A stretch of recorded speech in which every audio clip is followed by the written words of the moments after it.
Ho, ho, ho. Heidi ho, neighbor. Heidi ho, neighbor. Welcome, misfits, one and all, to this episode of Skeptic and Ranting Holiday Prop Fundraiser. That's right. Where James W. and myself, Amy Newman, Under his watchful eye. He's always watching. I'm trying to. Look at Buttercup there. Oh, look at him. Orwellian, and then I think of the TVA from Loki. There. Oh yes, that is well. Yeah, let us see Buttercup. It's so funny. Buttercup is who I have. Someone I have I wasn't gonna get super serial like this early on in the stream, but I see someone out there in chat, and I have to do this, and then we'll set up the stream. Do it to him. But I see you out there, Rocky. I am sending you so much love. This is very random, but I have recently went through where we have kind of I have a partner, and then we have someone, and that someone, they have their sister. Committee of partners. A committee of partners. There you go. It reminds me of someone very specific if you just watch the Bros movie with the three. But this person has a sister, and their sister was recently, their dogs had Cushing's disease. And once again, we'll bring it around to something happy. It's going. I'm telling you it's a build up to somewhere really. It's like the myth, the hero mythic structure. You got to go through the stages. But this dog was adorable. I'll show you here. He is absolutely adorable. That is beautiful.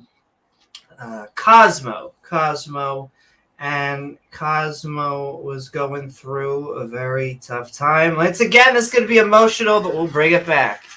Here's one of our last memories of Cosmo, but he was going through a tough time, as you can see.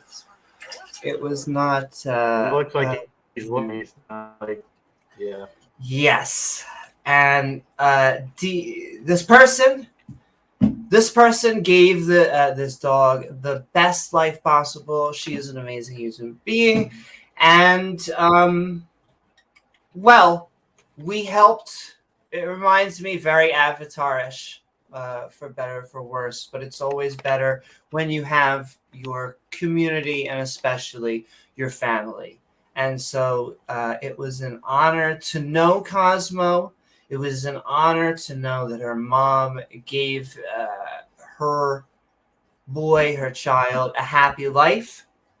And through this, this just happened a few weeks ago, we were the throuple, we were what the hell could we do? And this person, the guy, the brother, had an idea, and that was that maybe, although we can never replace someone, and they truly live on in our memories, and that is how. It's why I think we are one of the amazing species out there that remembers the dead. It truly is something. The ravens do it. Other apes do it. Oh, James got summoned by Satin. 50% softer than Satan. We have a timeshare there in hell, though, with Gilbert, and so he'll be back. But, and so through this, they were we should get her a kitten. That is what the decision came to. I think he decided, and then we all, the other two girls, we were kittens. Oh, I guess if you have to pull our leg, I guess we'll have to go look at kittens. And so we found a cat that was, I think, very introverted at first, and then you gave her just a little bit of warmth, and she warmed right up, and we were like, this is the cat for her. And also, well, there was also another rambunctious cat. There was also another rambunctious kitten that just happened to, like, you know, be in the area that was driving all the other, I think, kitties to exhaustion, and jumped right in this person's this guy's lap that was looking for his sister's cap. And so, moral of the story is we have Buttercup. Here is Buttercup. Now. We now have Buttercup. And so our holiday surprise to, I guess, the entire family is that we got an extrovert and an introverted cat. We got 2 kitties, and the family is now very happy. And this one is everywhere. She's a doll, I gotta say. Or is it Buttercup the boy?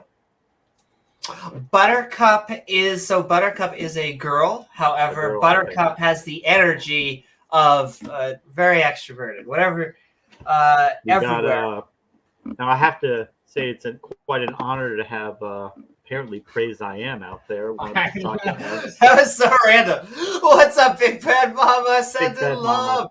I think I saw you. If that's a Praise I Am sock account, then he is like the best actor in the world, because I don't think he's that good of an actor. Someone was trolling us because I know Big Bad Mama from all the other all the streams. All the other streams. Praise doesn't have enough hours in the day to do all that. I know. But sending love, really, just one more time, Rocky, because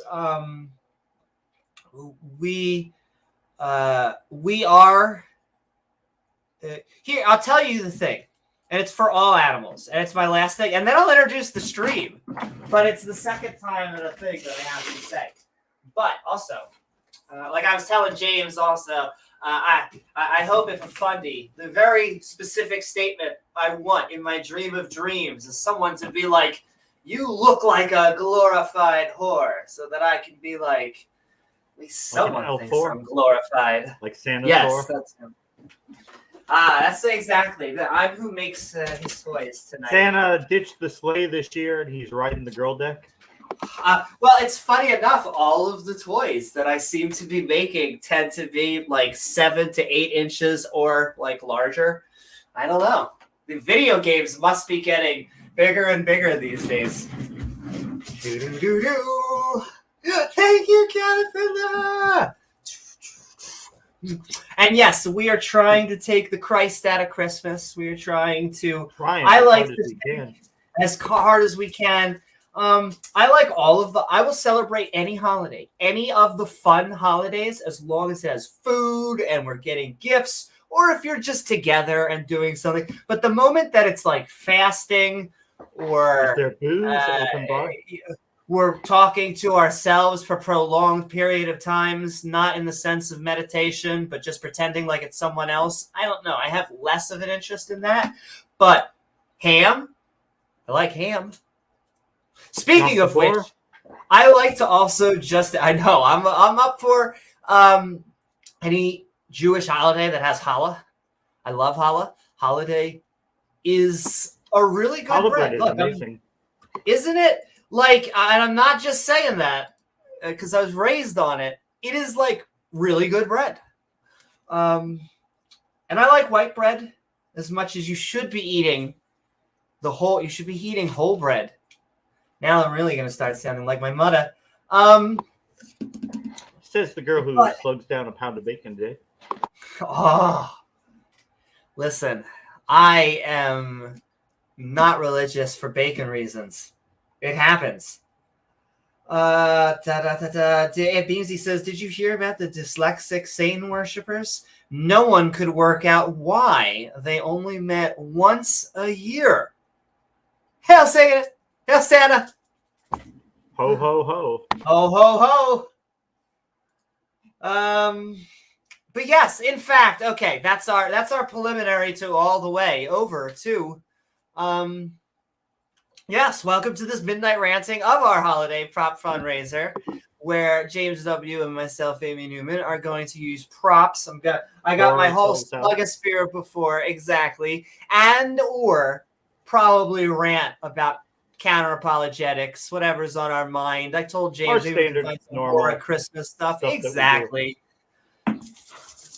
So like that menorah, trim your tree, and won't you try, as we try to raise money and summon the Lord and props himself. This is Skeptic and Ranting.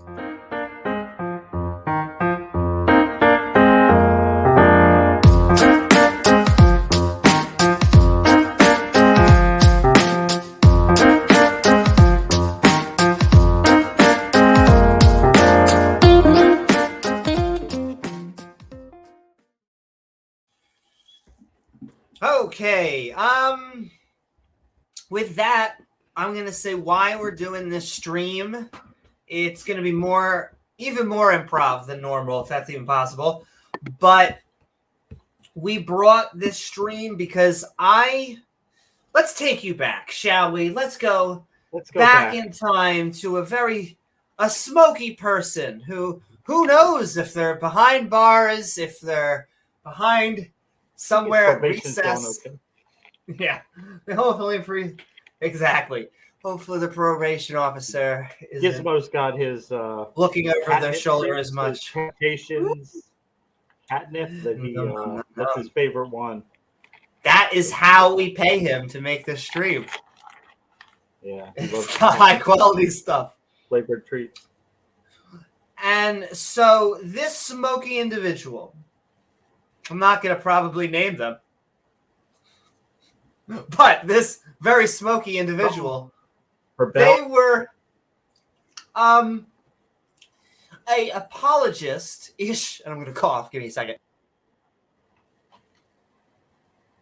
Coughing on all the... Sorry, I was deep-throating things much earlier before. The Reid stared sex offends there. Indeed. Let me pass the filter. Hey, and I will keep on sending loves. The TOS has treated us well this year. They've treated us well our entire thing. I really do. For all of the quote unquote free speech advocates that say like it's the man pushing us down, I will say, I wonder what you talk about. We're just talking about science and philosophy and sometimes political subjects, and from different viewpoints, and yet YouTube tends to slap those ads on us. Maybe we're just gloated now. And speaking of gloating, why are we doing this stream? Because I had to go back. Smokey, this apologist, he was very spicy himself, and he used to really go after people. James and I, we do takedown videos in, like, I would say from like a top up view. Like, we're not trying to like pick a dude and just go over them. Though sometimes you need to. Sometimes I'm thinking just like AJ takes down like a Kent Hovind. Sometimes you need to do that because of the scumbags of the world. But like Smokey would just do like personal streams about make personal comments about people's parents, even how terrible they must be. Yes, indeed. And a lot of the times he was a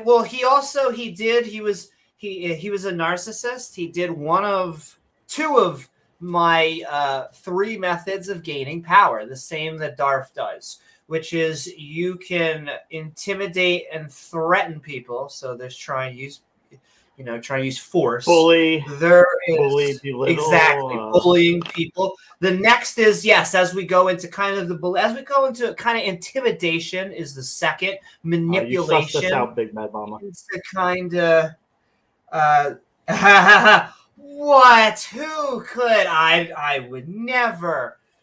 But yes. So yes, demand, and you can see this by not just saying like I'll kick you or I will remove you, which is a force, but manipulation and intimidation is in like, you know what? This person's bad. And you know what? If you like this person, you're bad too, and you should feel bad. And so it's almost like trying to make guilt by association, all these sorts of tactics that don't work, unlike true power. And so this person, just like a lot of the other apologists, you only use the first two because you got to when you are selling the product, the invisible product in the sky. And you gotta play it hard. You gotta have that poker face, like you've got just the best argument, the best evidence. You don't have jack shit, but if you play it like you've got a lot, pretend like you do. You've got a pair of deuces, but if you play like you got a full house, hey, maybe you'll con a few people. Exactly. Well, I always say the apologists are very good at saying stupid things confidently. And so, like, there is just the flat earthers are very good at this. They say very silly things. Speaking of which, sending love to Mark Reid and Nathan Thompson. It was so funny. Is that Nathan treated me decently. I felt what it was like to not have that beam on. Which makes me rethink it's been an evolving approach, not flat earth, but how I handle flat earthers, because my second debate with flat earthers went well.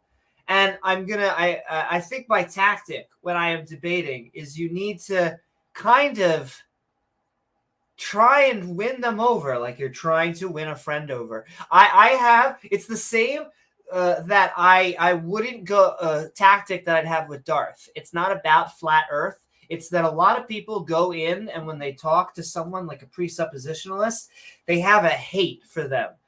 And the hate is palpable. And let me tell you, I am sympathetic. Okay, listen. When we're dealing with flat eartherism, when you're dealing with what I know a lot of skeptics are saying, this is literally the type of thing that is holding us back. This is the same with young earth creationism, the same with all this stuff. But it is almost like the first minute you have to set the tone for the conversation. And if you can set that, another thing I also noticed is that I was able as a moderator to tone the temperature down from the 2 to 3 minutes thing. He did not like that. However, it cooled down enough to when we put them back in, they were kind of able to have that conversation again. That being said, I think Mark did an amazing job. I think he did. I think he did. Not only did I think he did an amazing job, but I could see from all the comments section, it's not the normal flat earthers trying to. Well, flat earthers have a presence on their little circuits and they travel together. And so you can see on flat earth debates that it could become a decent, even in the chat and sometimes in the comments section. And so I don't think that's representative of the internet. I think the internet clearly, or of academia, they hate the 97% number. The reason the 97% number becomes is that there's a 3% variability for being wrong. And so that is a scientist's way of saying that's what everyone says. And if you have otherwise, please present information or shut the. But because you can tell it triggers them every time I bring up about something like global warming or something. Let me think. Oh, we're going through the story. Okay. So this person, he uses all these things, threats of intimidation, power, and all this. But it turns out, like many of the apologists who project and like the anti-gay. Yes, well, exactly. This is where we're going. Like many of the, conservative fundie, because you don't have to be conservative, but for whatever reason, the conservative fundies who end up getting caught using Grindr in the back rooms of a bathroom, this person who seems to hate the LGBTQ and atheists and all these other groups, as well as used to go on a specific, I don't even want to name this non-believer or this skeptic, because this person I consider an amazing human being. He is a content creator. He went after this person's daughter. And and so once again, I only want to bring attention to the fact that this person attacked another content creator, attacked with their co-host, who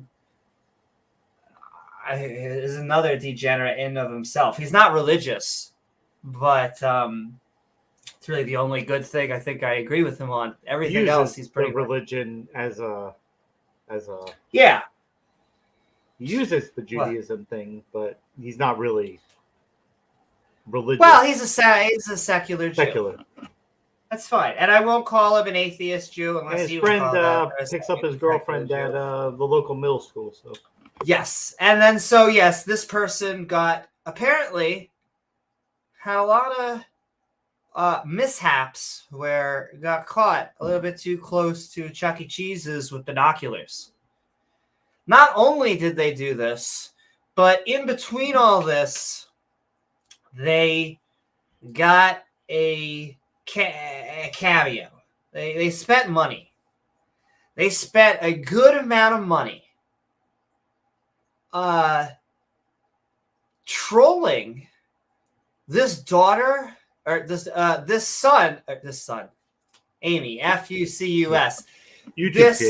This YouTube creator and their daughter spent money to hire Gilbert Gottfried to troll this person when secretly they turned out to be a pedo bear themselves. So I was looking at this because I lurk on a lot of apologist channels. I don't always subscribe because I don't really like giving that much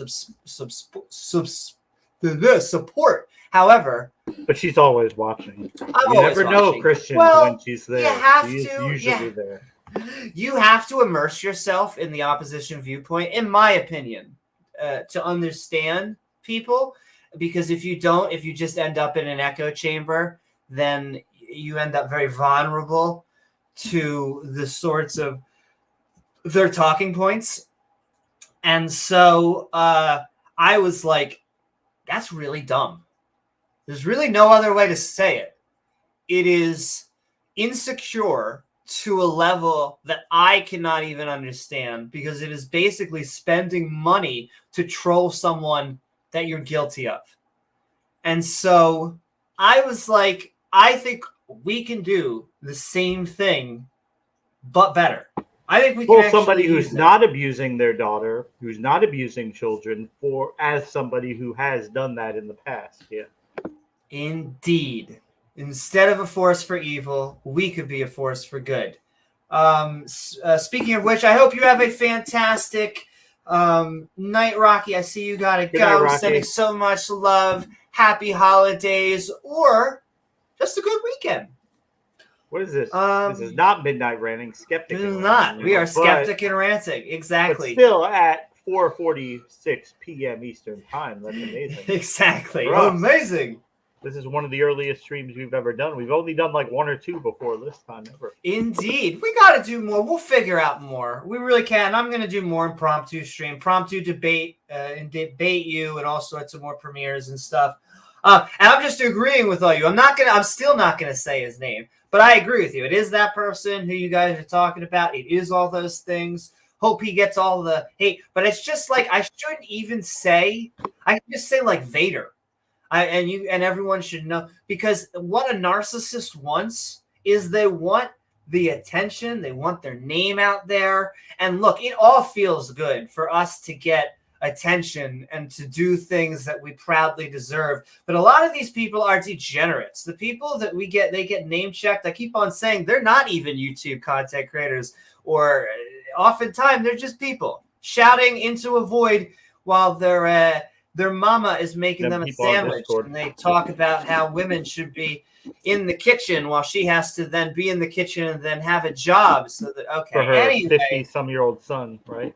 Exactly. But yes. So we, using this idea, James W., myself, and Gizmo collaborated, and we were like, what could we do to make this into something awesome? And so we contracted the one and only Gilbert Godfrey, and we signed him in for, it's still growing, a 7 trillion year, and he's up for, you can re-sign at that or look into it. Everyone's a prima donna. But they want the perks, the signing bonuses like the new guys are getting, and Christopher Hitchens got this and that, and he got this part of hell, and I want to live in that part of hell. I can't even see the lake of the screaming from over here. But yes, we contracted Gilbert Godfrey. All the non-Christian babies being tortured, then what good is to be you and be Once there? Again, it has. It just has like an abortion chute, and so it goes from one abortion, it just shoots them. All right, ladies and gentlemen, my favorite joke about abortion is from Anthony.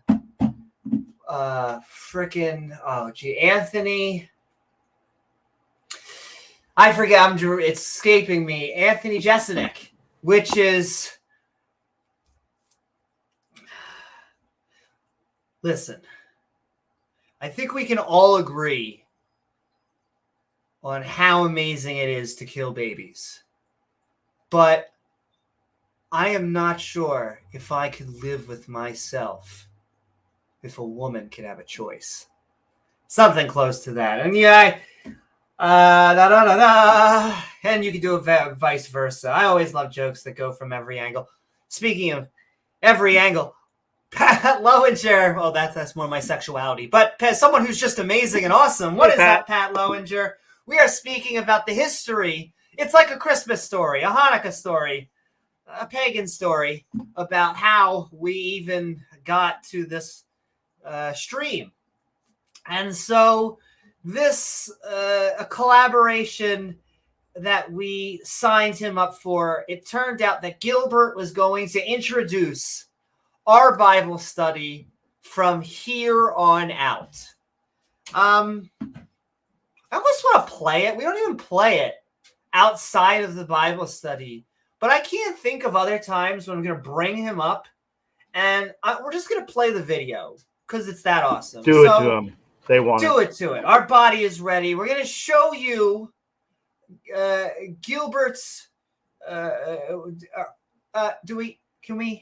Is he available? Contribution, his. Okay, we'll get him out of the shower. It's acid anyway. Jesus. All right. Here we go. Yeah, imagine you go to take a shower and like more flaming acid comes out of the spigot. I know. Exactly. Your ants are coming out of your eyes. Seriously.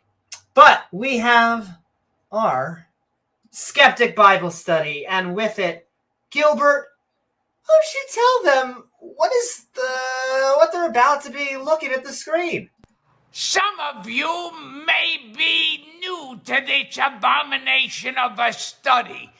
These schmucks begin by reading each episode's chapters along with the annotations on the side for funsies. The hosts are a tiny bit special, so don't mind if they butcher or replace everybody's name with something completely horrible or stupid. However, the gibberish that spews forth from their face holes will still be an attempt at reading this book from cover to cover, which I'm sure has tons of wisdom or an insight on whether we can or cannot put things up our butt. If you have time to waste screaming internet memes at random strangers, then join the Discord. Or scream at them personally at your YouTube, Facebook, and Twitch streams. Finally, don't forget to support these idiots doing more lame shenanigans at Amy Newman's Patreon page. All right, schmucks, back to you. Thanks, Gilbert. Woohoo! It is always good to have you back in action, and you can go back to taking your shower now. But yeah, we are, in fact, skeptic and ranting because we have been using that Bible study over and over and over. Let me tell you, this religiously using it. I guess this person just wasn't either good in marketing communications. Maybe they never took that class if they went to college. And so, yeah, it turns out trolling isn't always that profitable, as we learned in the last stream with Haley. Yes, here we go. Sometimes you look like an idiot if your game's not good. Here we go. I like both of these. Needs work on the delivery. And yes, that was a pun. In fact, your abortion work joke needs work on the delivery.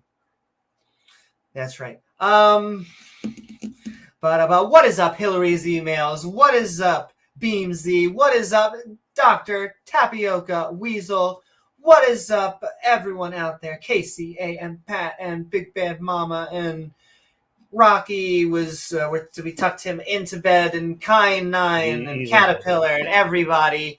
Yeah, and so the point of this stream, and it may be too early for our audience. We may actually do a part 2. Maybe I'll come back either later tonight. Well, I don't even know. Will it be really late tonight or tomorrow later tonight? Because what we are trying to do is we are trying to do magic, physical magic, one more time. We would like to hire, command, summon, shall you say? Oh, I'm so sorry, baby girl. The Lord of props himself. We would like to reach out. Oh. That's right. We would like to reach out to the one and only Carrot Top. That's right, ladies and gentlemen. We would like to get Carrot Top to roast James W., myself, Amy Newman, and quite possibly you, the skeptic and ranting community. And so we have 2 different options that we're looking, 2 different goals that we're trying to reach. And I'll bring them up on Cameo to show you both of them. And oh my Jeebus, we already saw, and it is from our love. We love him so much already, and he's sending some love back. It's the future here. Did you go 88 miles an hour? Xmas Day. That was snow. Merry Xmas to 2 of my favorite people and this awesome community. Ding, ding, ding. In fact, I just have to. La, da, da, la, da, da, da, da, da. Thank you so much, James Wolfe. Sending love to you and to the entire skeptic and ranting community from James Wolfe. And in fact, yes, I'm going to write this down.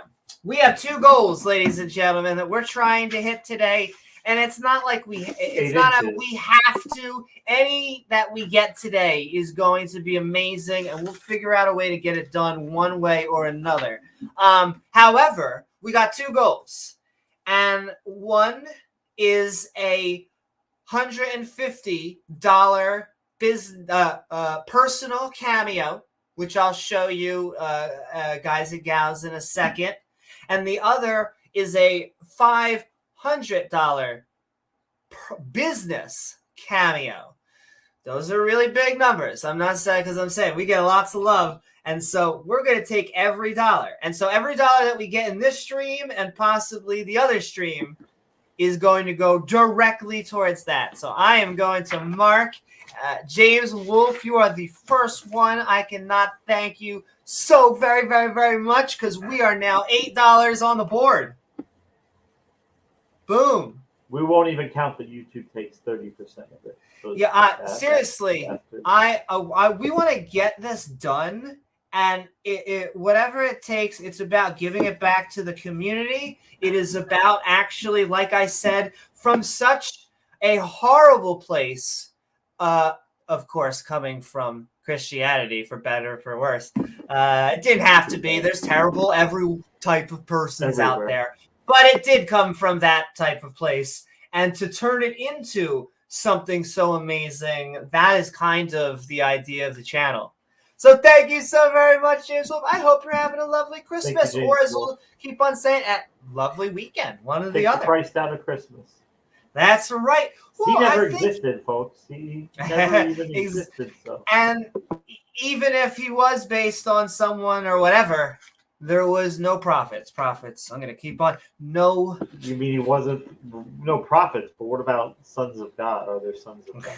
No, there are no sons of God. None of them either? No Such sons of God either?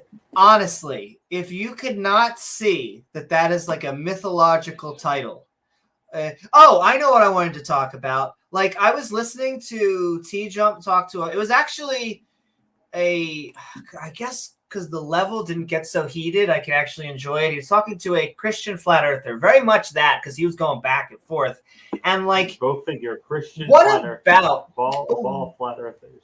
I know, exactly. But what is it about the word Sky Daddy that is insulting? Like, is it because it's the sky? Is it because it's just daddy? If we said Sky Father? Like, if you said, in fact, if you said Heavenly Father, completely fine. Sky Daddy, that's an insult. Or if for Ultimated Christian, you call him Sky Dada. For the Ultimated Judeo-Christian, who addresses his Lord God as Dada when they're being intimate together. That is... Oh, my. Just an example of the things you get to hear on our channel. Where else are you going to hear that? Like, I was laughing. You, and that's hard to do. There's two people that I spent probably a good minute, just I could not. So KJV to a lesser degree, but still sometimes that. And then Ultimated Christian. Like, it's I want him to be a Poe so badly. He's got to be a troll. Yeah, he's got to be trolling. But somehow nice individual. No. I also feel like I should be using more props. There should be, because talk about,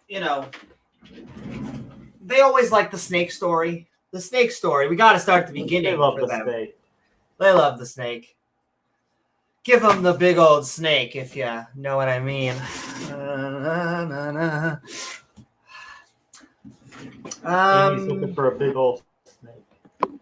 What's up, Vecna? Merry Christmas. Ho, ho, ho. Ho, ho, ho. Boo, boo, boo. The patron slut of whatever. Exactly. Well, whatever you're into, as long as you have a safe word.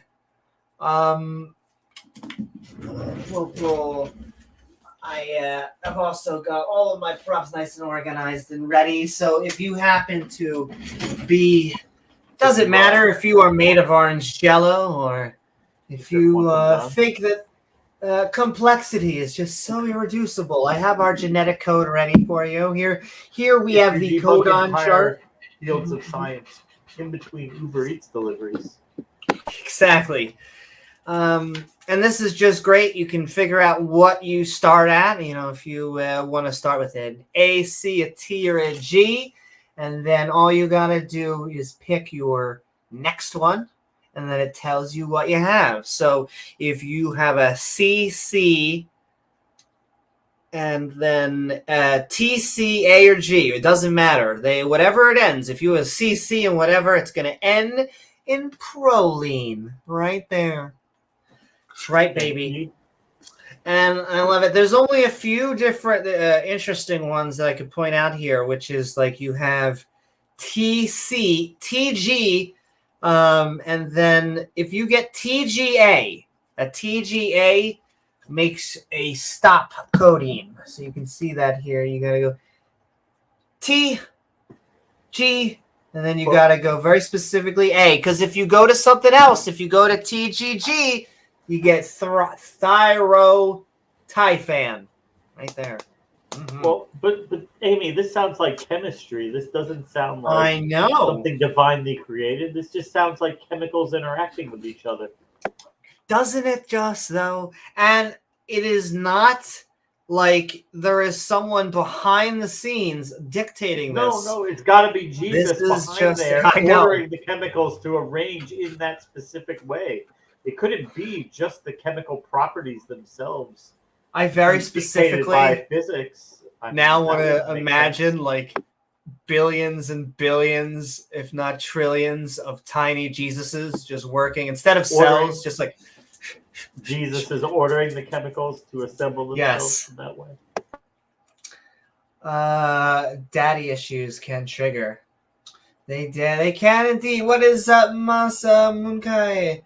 I always think that religion has like a daddy issue built in. Well, specifically Xanity. Like when you are just talking to the Father, and I always get into like gender wars over God, which is like, why? How does God have a big old schlong?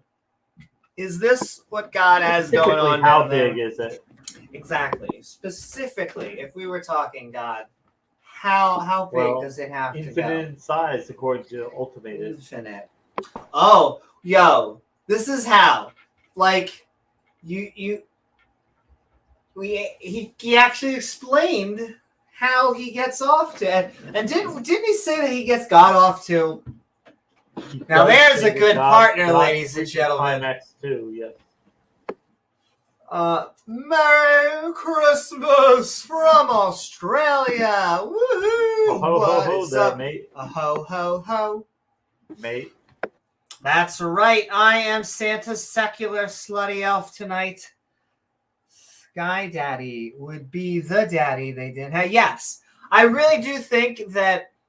Like, and now look, I'm sure there's lots of Christians out there that are like, but I have a great relationship with my father. Cool. But like, there is just something odd about getting on your knees day in, day out and having silent conversations with a heavenly dada in the sky. The sky dada.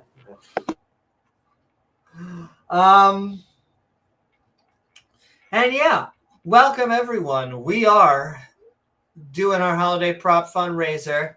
Like I keep on saying, we're going to try and summon the Lord and Savior of props, Carrot Top. What I'll tell you all about Carrot Top is that I'm a prop comic. Okay, see this? These are props. Okay. You see this? This is a thing. These are just random one-off things, okay? This is all, it's a picture frame. There's nothing behind it. Okay, Carrot Top is a prop comic, but he's an engineer. Okay? He does not get enough credit. If you have ever seen what Carrot Top does, he makes one-off props that have been constructed, almost all handmade from a variety of different sources, to make basically the setup. It's a 3. There should be. It's the setup and the punchline. There's something that should come into it, but the whole package, and then he just throws it away. A lot of times, you will literally see him just throw it right behind him. It's truly amazing. He gets a lot of shit from, I don't know why. I think sometimes, certain arts, they're just not always as well respected. If you're a mime, I love to mime as well, and certain things. However, I also like the traditional monologue comedy too, and that's kind of what I've been meaning to do and get back up there. We are going to get back up there. Get up there. Indeed. But yes, I'm gonna probably keep on saying it once every few 15 or 20 minutes. I don't want to become too annoying, but we're gonna keep on sending it out. If you would like to help us, we are looking for super chats that can help us reach our either our $150 or $500 goal. And if you want to put a comment, question, or something funny for me to do, I will do them and use my props around put me. That in a super chat, yeah. Exactly. Yeah. And in the meantime, we're just going to be doing a whole bunch of holiday theme ranting against religion. What's that? As long as it's legal for YouTube. That's right. As we have to remind some of these apologists, consenting and legal. Sometimes that those two are hard for them to grasp. The Bible's not big on either. The Bible doesn't really specify. No, it's not. Very important. Yeah, they're not really. Those are like asterisks. Like, do they have to be? Can you get one or the other? You want both? Oh my God. Yes, that guy. 13. Or this guy. Kind of 13. I mean, it's not like they're 6. Well, and can I tell you how it always goes? This is how the conversation that I have with them always goes.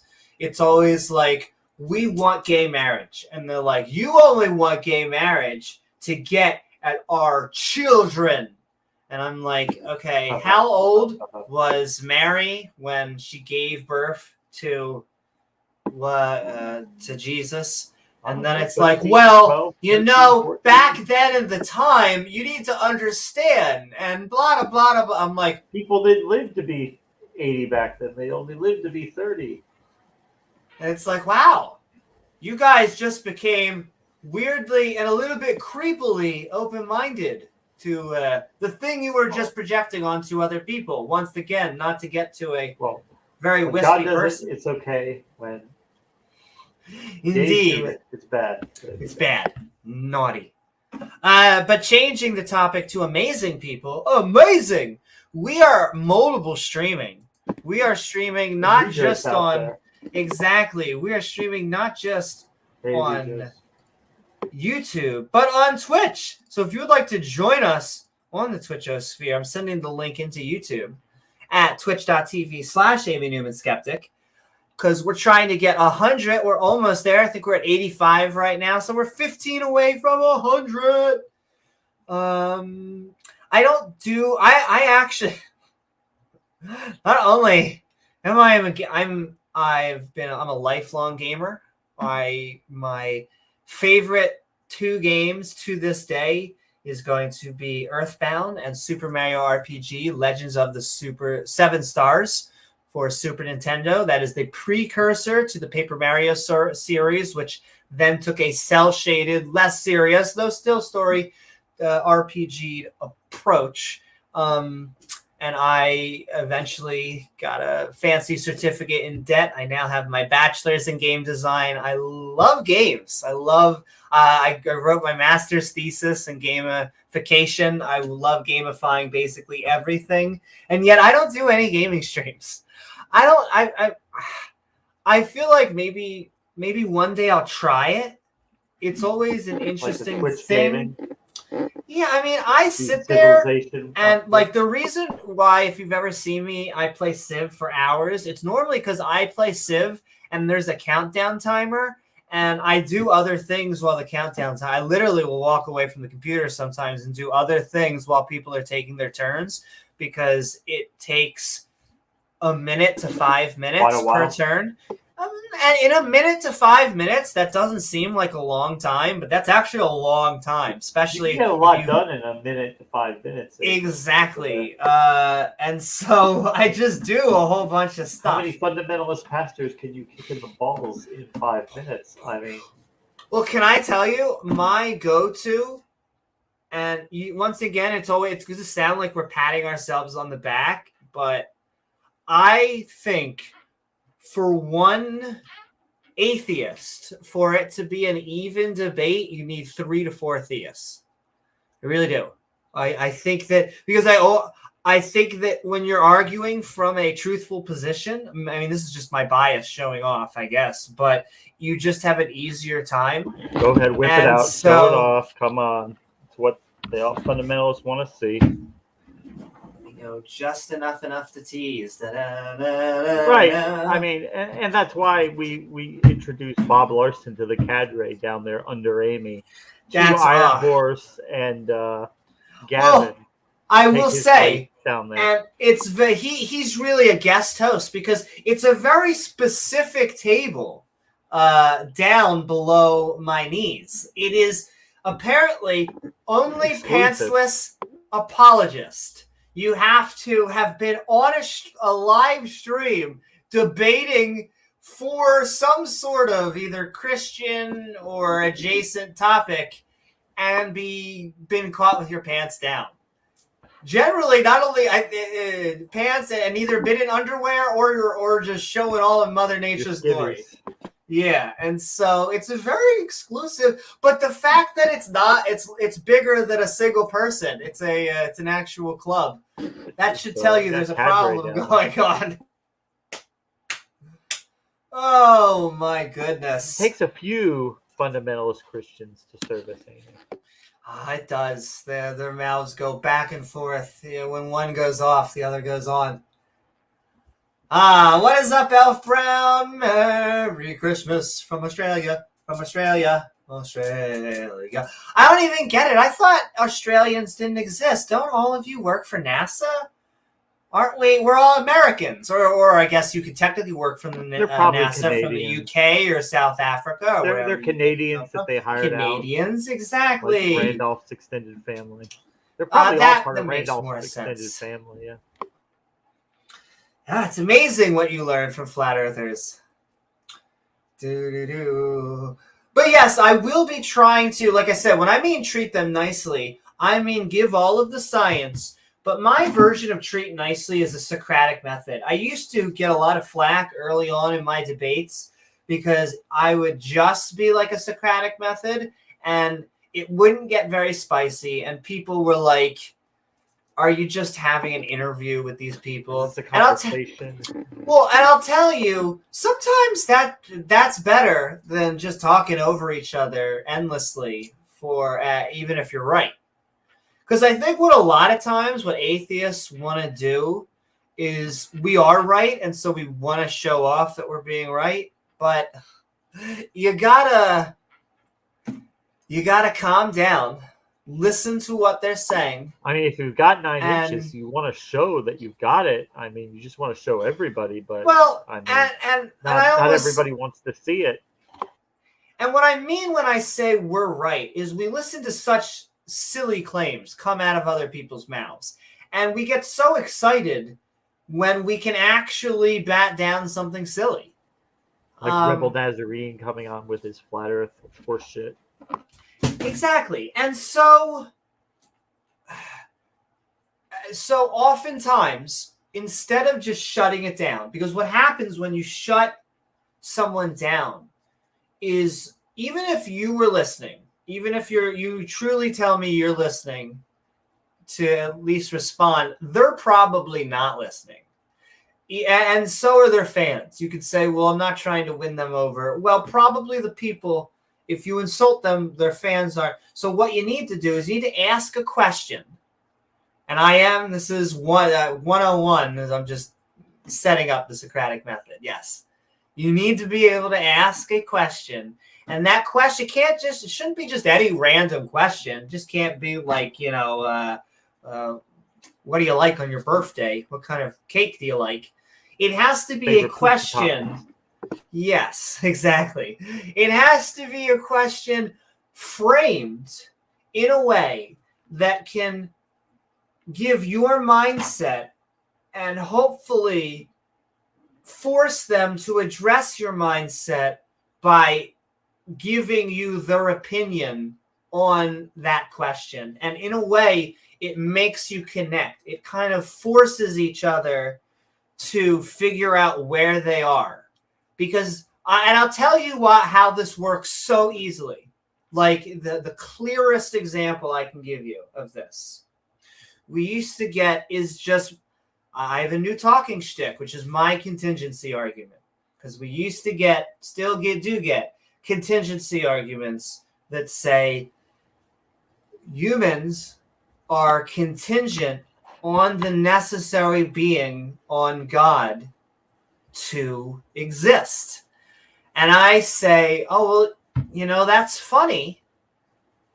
I think that because gods are a human concept, a human social construct, that gods are contingent on humans to exist. So my question to you is, how can we figure out which one of us is right? Now, if I didn't end on that question, it would just be, well, now he said what he said or she said, and I said what I said. But now we've put our positions on the table. They are both as equal as presuppositions as they can be, as true of a dichotomy as we can get them. How can we figure out which one of us is right? What kind of epistemological tools are we using? How do we know what we know? And that's really what we want to find out with people. It's not really just what you know. Why do you know it? How do you know it? Why do you believe it? Well, that's what Aaron Ra always says. He's like, don't tell me what you believe. I want to know why you believe that. We have lots Dave of cats. We got Gizmo and we got Buttercup. And what's up, Dave Gar? Happy holidays, y'all. Sending so much love. Dave Gar sends lots of love. And I see that Amy Newman is generally considered the headmistress of debate and has her M.A. in dominance and control. It's true. Soon to have her PhD. That's short for post-hole digger, as Ken Hovind refers to. His PhD. I did my thesis in how many smacks can you get to the bottom of a sub's butt. You would be amazed at how many. But yes, all hail the great leader. Just on ball restraint devices. Yes, well, that too. That was my minor. Ball restraints.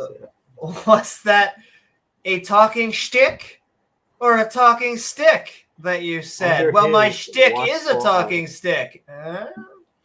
Under his watchful eye. That's right. Also, sending love to the one and only, the godfather of atheism, Randolph Richardson. Sending so much love out there. Happy secular Christmas to you. Exactly. We hope you have a happy, doesn't matter if you're celebrating Hanukkah, Kwanzaa, Christmas, or just the weekend. Day. Enjoy the time with your family. Exactly. Whether you like the weekend, the band, or just the concept itself, we're sending love. Doom, doom, doom. Randolph does a fantastic fortnightly. I like to think of it as a bi-nightly because that is my sexuality. Bi-weekly. Yeah. Yes, I only have sex in public once every 2 weeks. But then we have theists come to talk and convince us atheists if a god or goddess is true. So far, no takers. I would like to say, though, I will keep on saying it because I have an amazing time. All of them have been fun. All of it, you never quite know what you're going to get. Seen are interesting. Yes, but I will say my favorite, it is. I'll keep on saying it because it happens at least once a stream.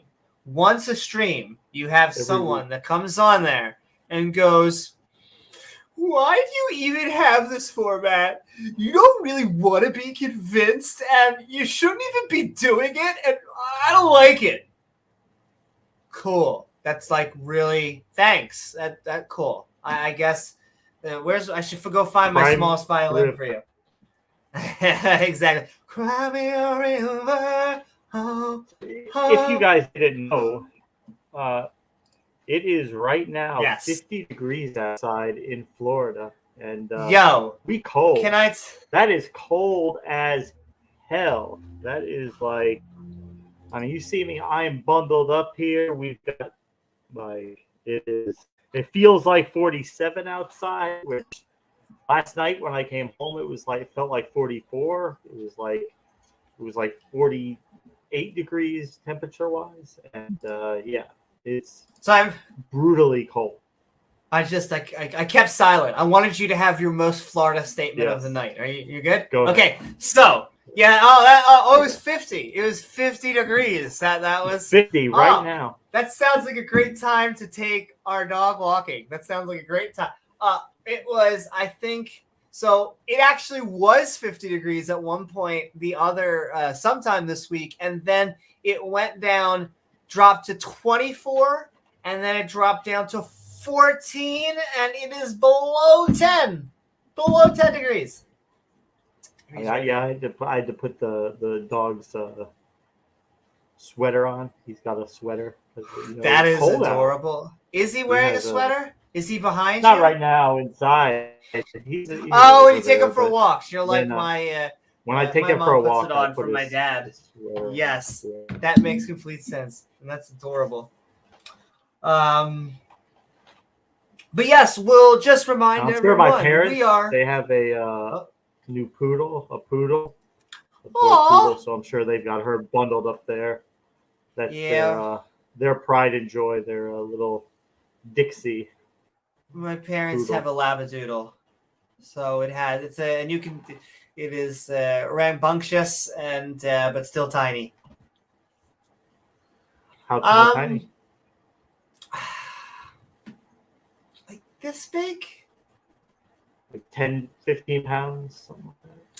Yeah, like you could fit in a large purse. I don't know about a small purse, but like a little bit bigger than a cat. But not a big puppy. We have, which I love. I've not been anywhere that cold since I was in my early 20s. Oh my God, KCA, -5. Sending a lot of hot chocolate to you, KCA.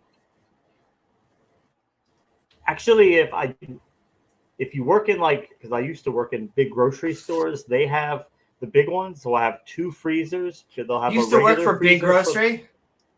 I did work for big grocery. They'll have a regular freezer for the frozen. Then they'll have a secondary freezer just for ice cream, and that one sits at about -10 because ice cream does better at that extremely cold temperature, better than. Can I tell you something weird that I think? Do you have Acme's in Florida? No. You don't? Well, okay, you have Wawa. Maybe up in the northern part. Wawa. We have Wawa. Just about 5 or 6 years they've been down here. I thought you had an Acme. I thought there was something on between Northeasterners sending stuff to Florida. It just seemed like because you have 5 Guys, right? 5 Guys. Mm-hmm. So you have 5 Guys. Yeah, we do. You have a Wawa. If you get an Acme, I just Acme? swear, Acme is a food store. I used to work for a big food store. No. Publix is like that's the champion. I know Publix.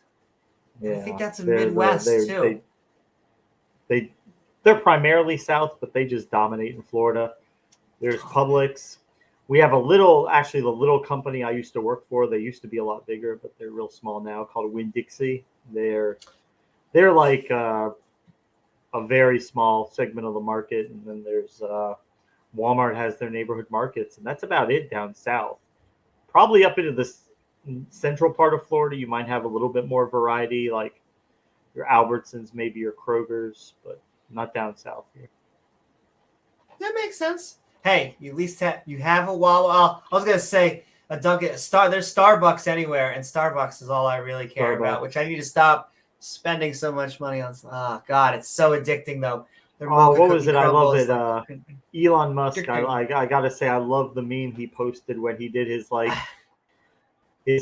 charging for the verified checks, and he's like the people crying about the $4 a month for the check, and then they're happy with the $8 Starbucks cup that's going to last them 30 minutes, but they're crying about $4 for a check that's going to last a month.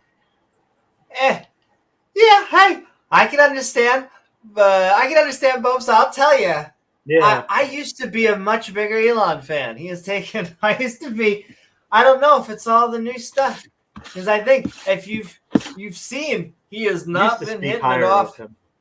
I know, and I feel. Well, that's the same. Can I tell you? It's the same for Dave Chappelle too, and it's not just because tying them together. Because Elon recently went on with Dave Chappelle. Can I tell you? And I shouldn't talk badly of my elders. And if someone disagrees with you, just tell me where I'm wrong and like where I get it. Because these are like one of the reasons. Well, I'm going to name when I do, and I'm getting prepared. That's one of the reasons why I want to get up there. One of my first special, I'm going to do a special, ladies and gentlemen. I have to collect a lot of content. I have to do a bunch of bits. I have to record. I have to do it's going to be probably a year. It's a process. Like a good year. It is a process. But that is the way I work. As if I start on something, I get there eventually. I was on my outline. Now I'm moving past chapter 4 of my book. So, exactly. And it's coming along great, which is I'm so happy. The outline turned out so fantastic. I can't wait for you to send the script over to James Cameron and for him to make a blockbuster. Well, James, you tease, but I am. Hey, it could happen. How long have I been saying don't not bet on James Cameron? And can I say I saw multiple things. No one else would be happier for it but me if you got that to happen. I would be so happy for you. Well, can I tell you if the irony of doing all of this, I may end up, and once again, everyone wishes that they want to be proud of their work and it goes up there and people respond to it and like it. But it could be an irony or a coincidence that I get known as being the angel girl. I get known just like J.K. Rowling is known as it because I feel like I am chasing a niche that does not exist yet, and that feels so good. Like, it's hard to find. Everyone thinks they have an idea, and a lot of people do have ideas. Every time I try to explain what my idea is, they always try and make it mythical again. They always try, and I'm like, you don't get the greatness of the series is that they're so fucking normal. These angels are just like you and me. You're secularizing angels. Yes. Well, can I tell you? What I realized now, I'm not only I'm secularizing them because angels exist, but demons do not.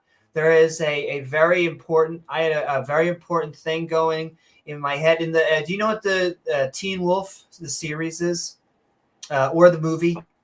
I've heard it, but I'm not watching. So Teen Wolf is a young adult series, adolescent. It was made by MTV. I am a big fan of it. I like it. It is actually pretty highly rated. It is about a teenager who gets bit by a werewolf, and the hijinks that go along with being a werewolf in high school. The key distinction that it has from other mythological series, and it lasted 6 or 7 seasons, is that they never introduced vampires, which I think is the greatest strength. Because they never introduced vampires. They had like all sorts of other. They had Crimeas, and they had people coming back from the dead, and hunters who hunt. The people that hunt werewolves, and people, what the hell, banshees that can scream out of their thing, and mind readers, and all a bunch of things. But it forced them to think outside the box. And so I don't have the angel demon dichotomy.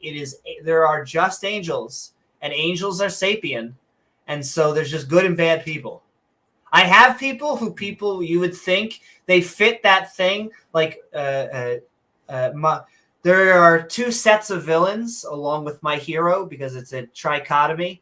There are the good guys, which are the rough and tag band of heroes and anti-heroes, because a lot of my heroes are convicts. They're wanted by the law. And yet the 2 villains over here are the government agency, ARC, the agency, is it a Chimera? That's right, not Crimea, as I said. They got attacked by Ukraine.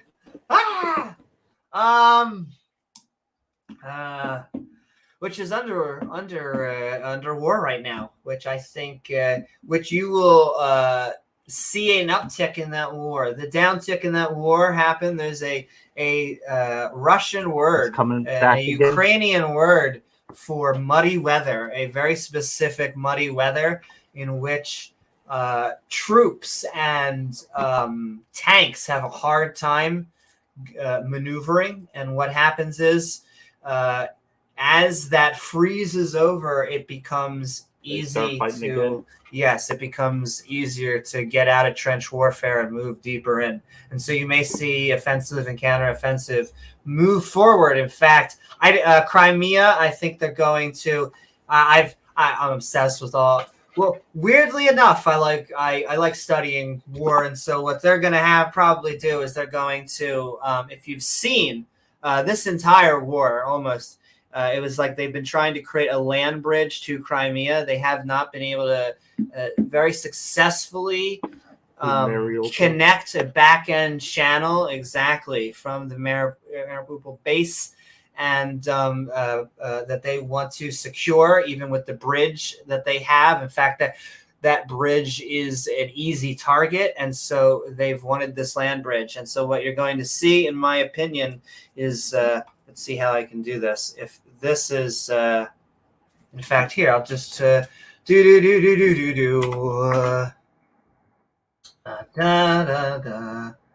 share some screenage out there. And we'll just go here. And I'll show you what my predictions are. These are other people's predictions accumulated from wiser people than myself. You know what they're talking about.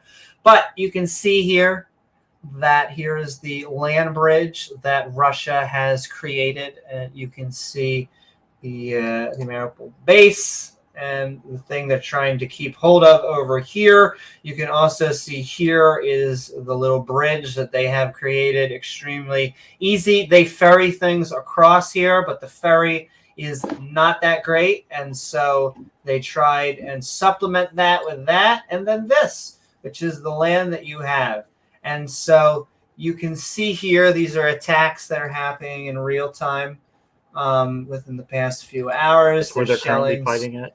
Yes. And so what I expect to happen, because you don't want to just, it's going to be hard to cut off here, is the first step is to cut off here and to go right directly into the center of this little land bridge of Ukraine territory that they created. This will create multiple fronts, which will be much harder for Russia to defend. It means that they will no longer have this back channel. If you could just get blockage over here, and they'll have to get supplies from over there. And it means that up here in the Donbass region, that they can isolate it and really just fight against rebels over here and try to starve off Crimea over here. That is my prediction. That is could go otherwise, but I think that's what you are going to see. We need to get you wartime reporting with Amy. Like get you some military gear there. Yeah. Give me 1 second. I'll talk for a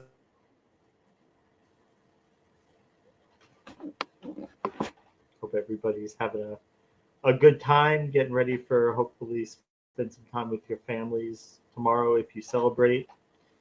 Or if you don't, just hey, have a good time with your family. Have a good day. And yeah, enjoy this cold weather that we're having. There you go. All right, James, we're ready. Tell me where to go. Send in the tranny. That's what we used to say for. We're gonna send. Well, I remember when Afghanistan fell in 8. That really hurt you, and you just you wanted to grab the M16 and go in yourself and fight for. Can I tell you? It really did. I'll tell you. The Taliban just banned women from universities the other day. That would not surprise me. I did see them ban something for some, which sucks because here women actually are at just hit the majority within universities, not by much, but I mean majority for. Has it been? It's been like 51 for a few years now. Yes, and so James isn't joking. He is. No, that's not a joke. It really, that to me, it kills me on the inside. Now I get it really that hurt. Americans, the West, will be like, well, how long do we have to prop up a society? And I feel like the alternative is just so much worse. Like the alternative. I mean, the thing is, we went in there and we started it. I mean, it would be one thing if we never did, but it's like we started moving them down this path, and to just abandon them back to the wolves, it seems kind of. And actually, let me say this one thing, and then I'm gonna go into that whole topic. But so we are Skeptic and Ranting on the Holiday Prop Fundraiser. I think this is going to be probably a part 1 or 2 because we'll do one during our normal time. However, we are trying to generate funds for a cameo, by Carrot Top. We would like him to roast James W., myself, and the Skeptic and Ranting community. And you guys. So exactly, you guys. We're looking for any type of super chats that can come in. It is the holiday season. I know a lot of people just spent money. So if you don't have any, please feel no pressure. Our content is always going to be exactly free. If you don't have it, don't worry about it.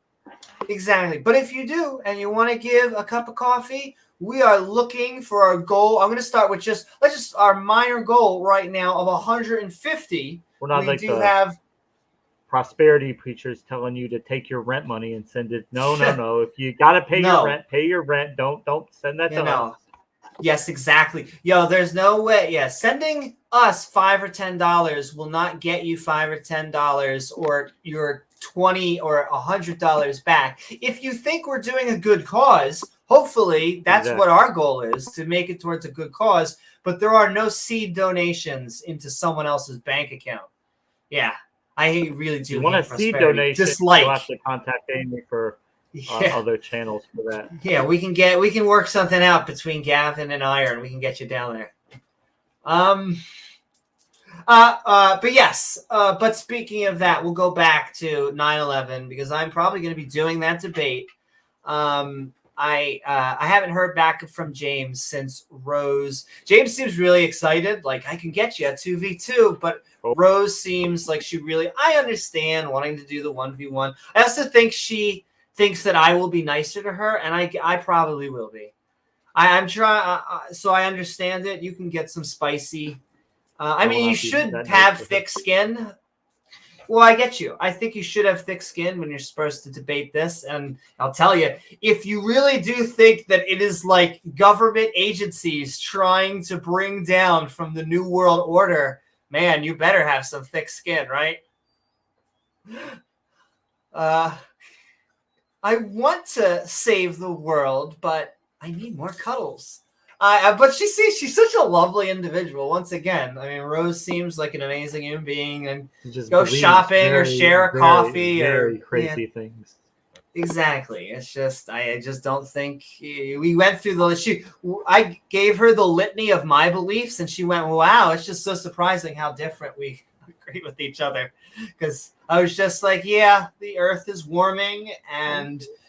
The Big Bang, the universe is expanding from the initial point of the Big Bang, from our singularity, and we are evolving, and we live in a natural physical world, and just kept on saying things, and she's like, exactly. I kept on listing this stuff, and she's like, damn, you just list all crazy things. Yes, exactly. She is like a.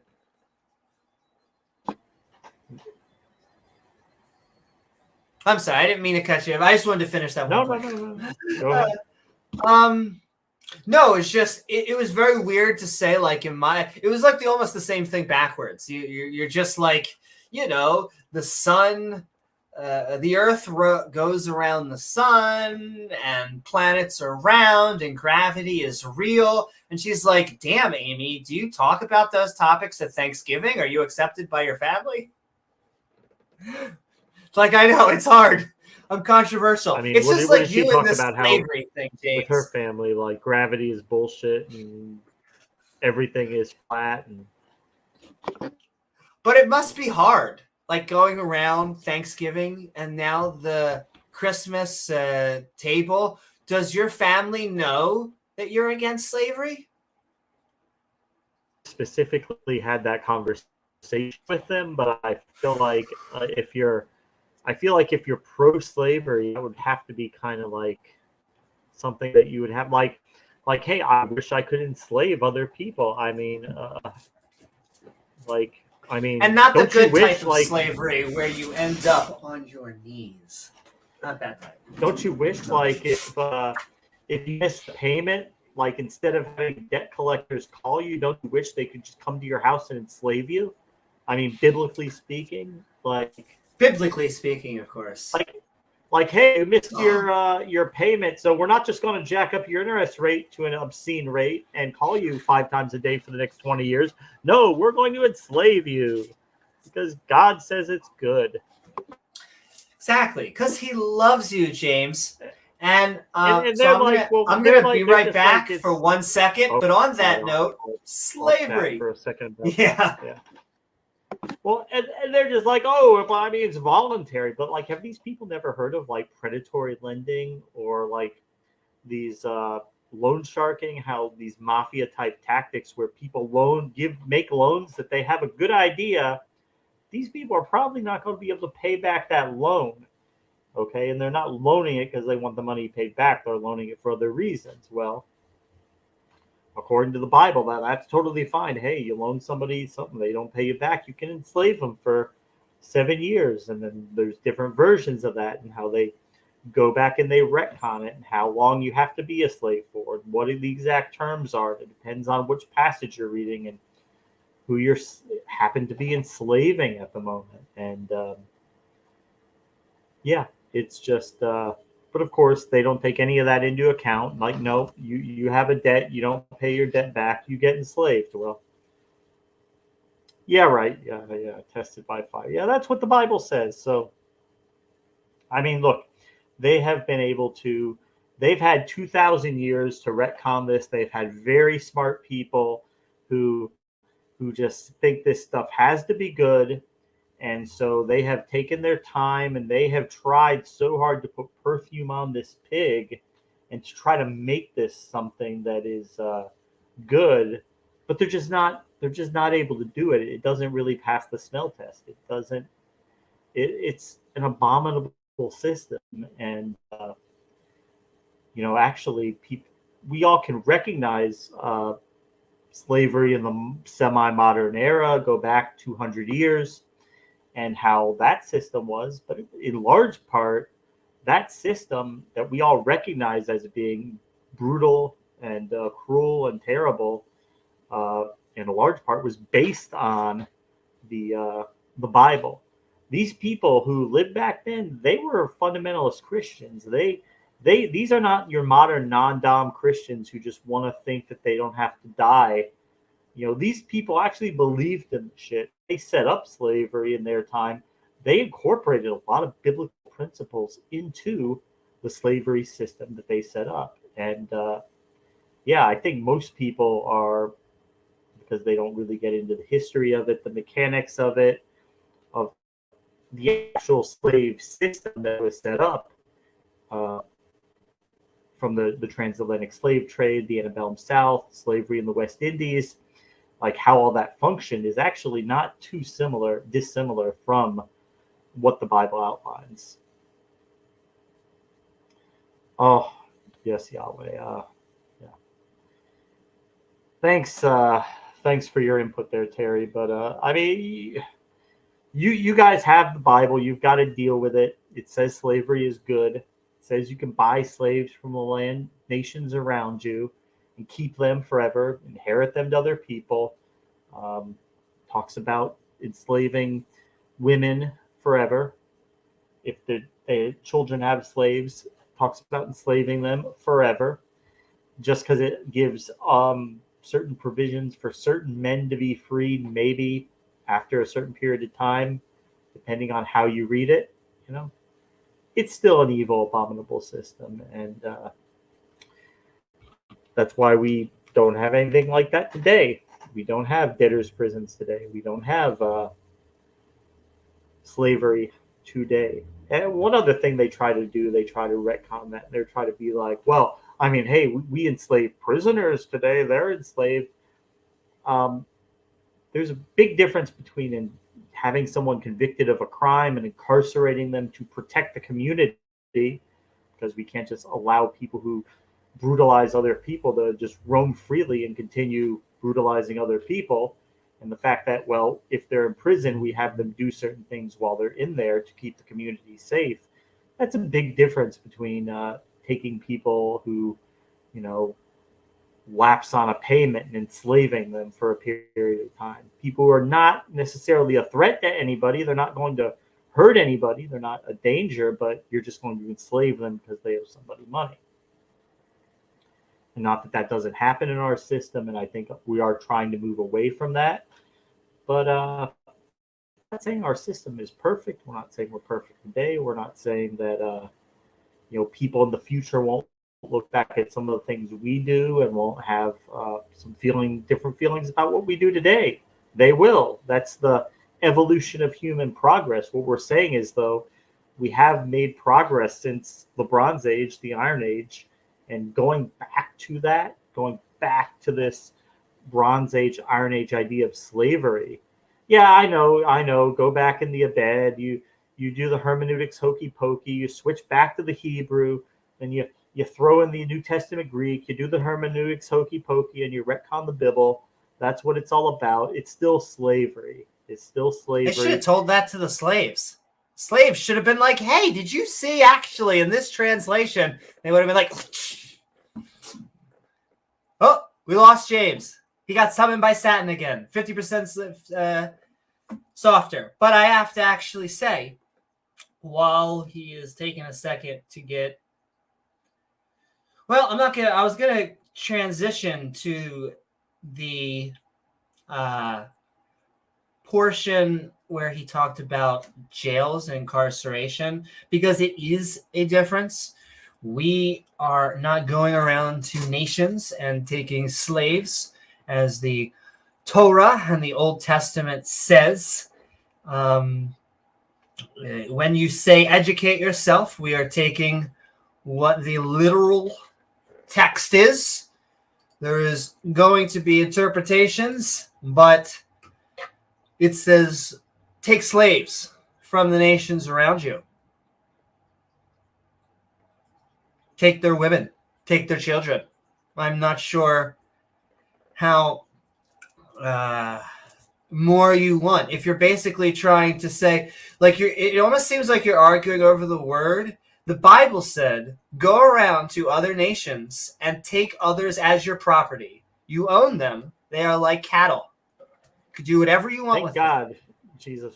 But Jesus can only do it for a second. His power isn't that great. But yeah, so sometimes the Bible uses the term slave as the way we use servant. Sometimes it means slave, and sometimes they use the word slave as more we would use the word servant. So there's a difference in the way they use the term, so versus the way we used it today. But it's still similar in concept, and there is still slavery, chattel slavery, making human beings into property. Is part of the Bible, and you have to own that. Own it, Terry. It's part of your Bible. Just own it. Debt slavery is slavery. And he's talking about your inner circle atheist thing back there, your Illuminati symbol. Oh, thank you. So this is from the Atheist Experience Inspired. What happened was Canadian Catholic, a gentleman, he's only been on here once, but he used to go around briefly telling, yes, briefly. He was very shy for someone who's generally a little bit more charismatic, but I can understand. It was his first time. But he used to go around telling everyone that he used to be first time on the girl deck circle atheist. And so we all joined him and we all became inner circle atheists. It's amazing. Amazing. Like our sexuality and Jesse's. He is so powerful that he submitted us. So we're so submissive to the 7-day cycle. We worship it. Worship the calendar. Worship the 7 days. The 7-day cycle with the names that have nothing to do with the Bible. And I'm about to bring up some Bible passages. But he is so powerful. Oh, we're still doing the 7-day with that? We're still doing the 7-day proof of evidence of God? I mean, hey, you got to give him credit. He does stick with it. I mean, it doesn't work. It's never convinced anybody. It's totally crazy, but I mean, he doesn't give up on it.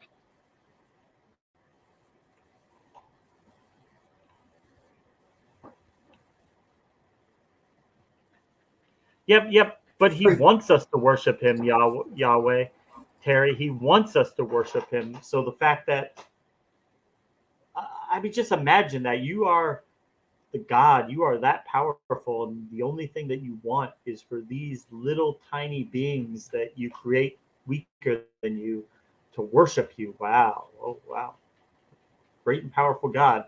And, let me guess. If we don't worship him, the guy who's much more powerful than us, he'll do bad things to us. Ooh, what a show of force. What a show of power. What a show of might. Yeah. He can destroy creatures that are infinitely weaker than him. He also gets I don't know what would be more glorious than that. Okay, so we're talking about higher servants, it's Jorans, and then shall he depart from thee, both he and his children with him shall return to his family, and unto possessions of his father shall he return, for they are my servants, which I brought forth out of the land of Egypt. They shall not be sold as bondmen, they shall not rule over him with rigor, but shalt fear thy God. Both thy bondmen, slaves that are men, and bondmaids, slaves that are women, which thou shalt have. So slaves, right there. See that word? It's basically like, oh, you're not going to be a slave. You're just going to be a bondman. Now get back to fucking work, bondman and bondmaid, which thou shalt have, shall be of the heathen, of course, not of your own religion. No. They are round about you. Them ye shall be by bondmen and bondsmaids. Wow. Moreover, of the children of the strangers that do sojourn among you, of them shall ye buy, and of their families that are with you, which they begat in their land, and they shall be your possessions. Possession. Does that mean like you own them, like they're property? Already corrected you on Leviticus 25, as I did it, so-called Dr. I like how you never corrected Dr. Josh on anything. Yes. I also like the quotes around a doctor. You would be so in actual use. Here, let me do the actual use. You corrected him. There's the actual use of quotes. If you would like to be specific. You mean you spewed mindless babble at Dr. Josh, which he slapped down because he knows way more about the topic than you do. I wanted to also shout out Dr. Josh's book, The Atheist Handbook to the Old Testament, Volume 1 by Dr. Josh. And 2. But yes. So there you go. Slavery in the Bible. Yeah. I don't know what else to say. It was written and inspired by men. Pull up. What does the Bible say, Amy, about how you treat your slaves, about rods, and how you beat your slave with a rod? Maybe you can pull that passage up.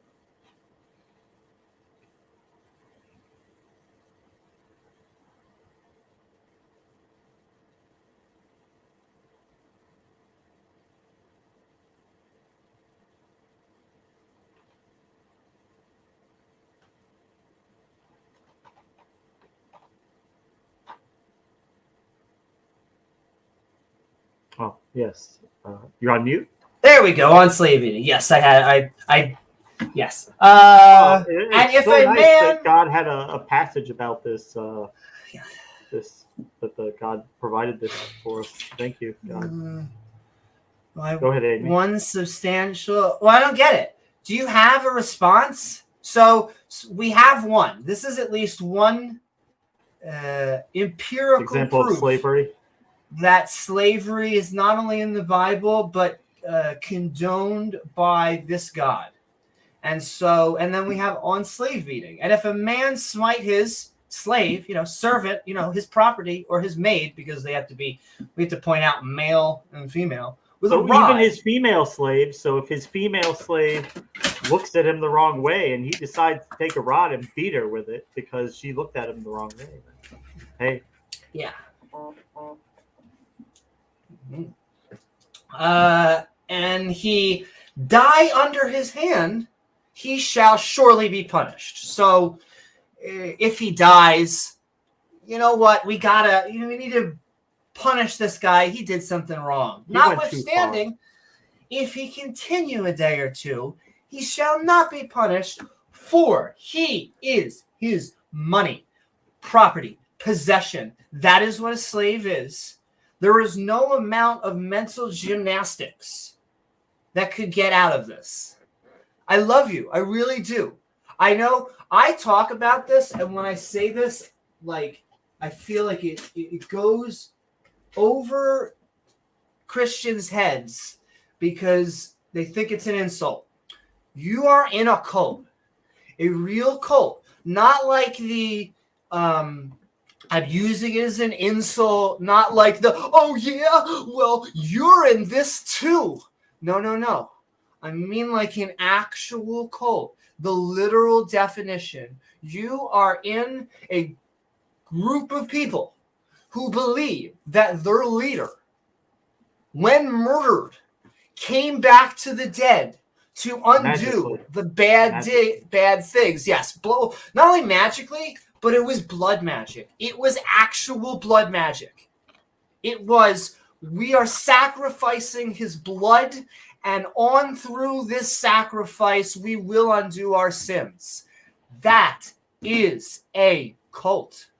I don't mean, and I mean this, please feel this with me. I am not trying to insult you. I am not trying to say it as like an edgy, like, or even like this blue-haired liberal, whatever the fucky thing. You're in a cult. There's reason that James and I do this podcast is that we've actually had people recently, which I honestly could not make our days, I think, any better. We had someone come to us and say that our podcast helped them, at least in some small form or another, leave religion. And that is what we are trying to do. But I mean, you're not talking in this passage about beating somebody for an offense or whatever, which is horrible and terrible. And I'm glad that, you know, the civilized world is moving away from that. Even the uncivilized world is moving away from that. But I mean, this is talking about beating somebody to the point of within an inch of their life, basically, and saying it's okay as long as they don't die. Well, but if they do die, as long as it's a day or so later, well, hey, no harm, no foul. I don't think anybody would consider it that good. And no, as long as you don't beat them in the head, they're not going to lose a tooth. They're not going to lose an eye. None of that counts. That's basically just saying don't hit them in the head, because that will probably kill them. So yeah, you beat them about the body, you beat them in other places, and you're fine. You know, which is horrible, but you know, it coincides perfectly with what Bronze Age man thought. This is another thing that I have to point that it Terry. So we'll talk about when we are joking, because I'm going to keep on saying it. It comes with rules for radicals. So I'll say the quiet thing out loud. Ridicule is one of the most powerful forces when it comes to ridiculousness. There is no escaping it. It only infuriates the people who purport it. And so when we do certain things, so like you said, all of this stuff comes from you guys. Like, I get it. You have never seen or don't watch the Atheist Experience. You don't know who Canadian Catholic is. And the fact that I have to explain the joke actually does make it a little bit less funny. However, that is kind of the point, is that there is no inner circle atheist. Do you get that? That's the whole point, is that you guys think that we're part of the New World Order. In fact, the joke that who says that it's a joke? James and I, he gets access through some of his background, but also just being my friend. Definitely. We are members of the Galactic Federation. It is the specific federation that runs Galaxy 567. It's where the lizard people that speak blah, blah, blah, blah, come from. And so they accept shekels. It's the only human currency. Oh, yeah. I don't know why, but go figure. But James and I transfer those shekels into USD. But the point is, like, all of this stuff, it comes from you guys. Like, this comes from Canadian Catholic. There's a theist out there, a Christian out there. I think he became a priest-up, but that's even more annoying. That made this, and I love it. I love being an inner circle atheist. I have to sacrifice a baby into a volcano once a year. But that's not only it, because you want to see the star. James, do you know what this is? Speaking of spooky stars. James, what is this scientific device in front of me? Is that a Can you Ouija see board? It? Why, yes, it is a Ouija board. Oh. Why do I Looks have like a Ouija board? A pentagram in the middle. It does, doesn't it? That like spooky star that's keeping on coming up. Hold on, let me.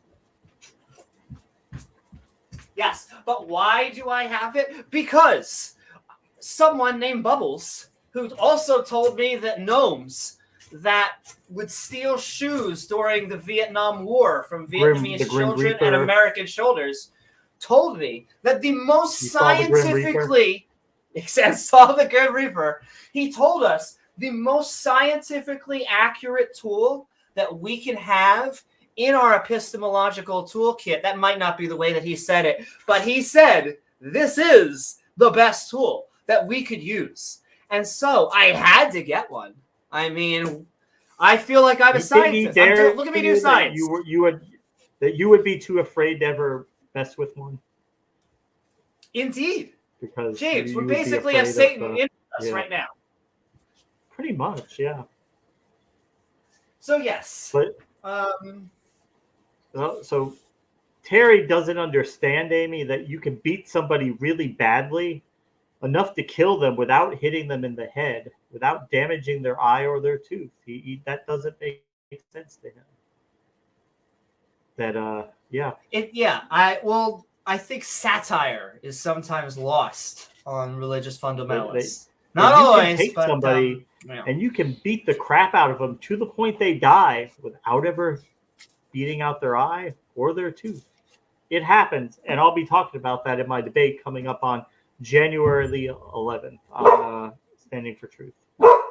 On this very topic, Terry. Yes, on slavery being in the Bible and them supporting it. Being morally good. Let's see. Fun fact: Ouija is portmanteau of oui and ja. Yes, in French and German. Ooh. I mean, they're cool. I like the design. I picked that one because I thought it looked prettiest, not because I thought it would channel the paranormal the best. But I'm like, it glows in the dark, so that's pretty cool. I know. I need to check. Maybe all of my socks or shoes, maybe the gnomes live in the dryer. I knew it. Been looking for that big dildo that you guys can't seem to find anywhere. Where is it? Been looking all over. Is it shoved up there, or is it they gnomes? Can't find it anywhere. Yeah. But yeah, I mean, I would love to talk about any more Well, we would say we'll keep our buddy, the one on do with atheism. Yeah, I know it has nothing to do with atheism. That it's like the whole thing is that we know you guys think we're Satanists, and I think even most of the Satanists think that because most of them are atheists and they're just trying to troll you. But yes, there again, and you are misappropriating things and trying to refine it to suit your perverse needs. Oh, okay. Wait, hold on. Oh boy, I know where this is supposed to go now. Okay, hold on. Wait, we're gonna do this live on stream. Let's see if this fits. Are you ready? Is that what you meant, or was it something different? A little bit different. Maybe if you have Rachel come in and kick it like real hard. Really hard. Hold on. We'll get a glove and lube. We'll see how far this can go. There you go. It comes with the little thing. I just don't know where it is. It's somewhere in here. Planchet or whatever they call it. Yeah, the little key, whatever the hell. Except when Amy plays it, it's not the hands that they use to maneuver that thing. Indeed. Now James is catching on. They're all standing around it, but at waist level. Exactly.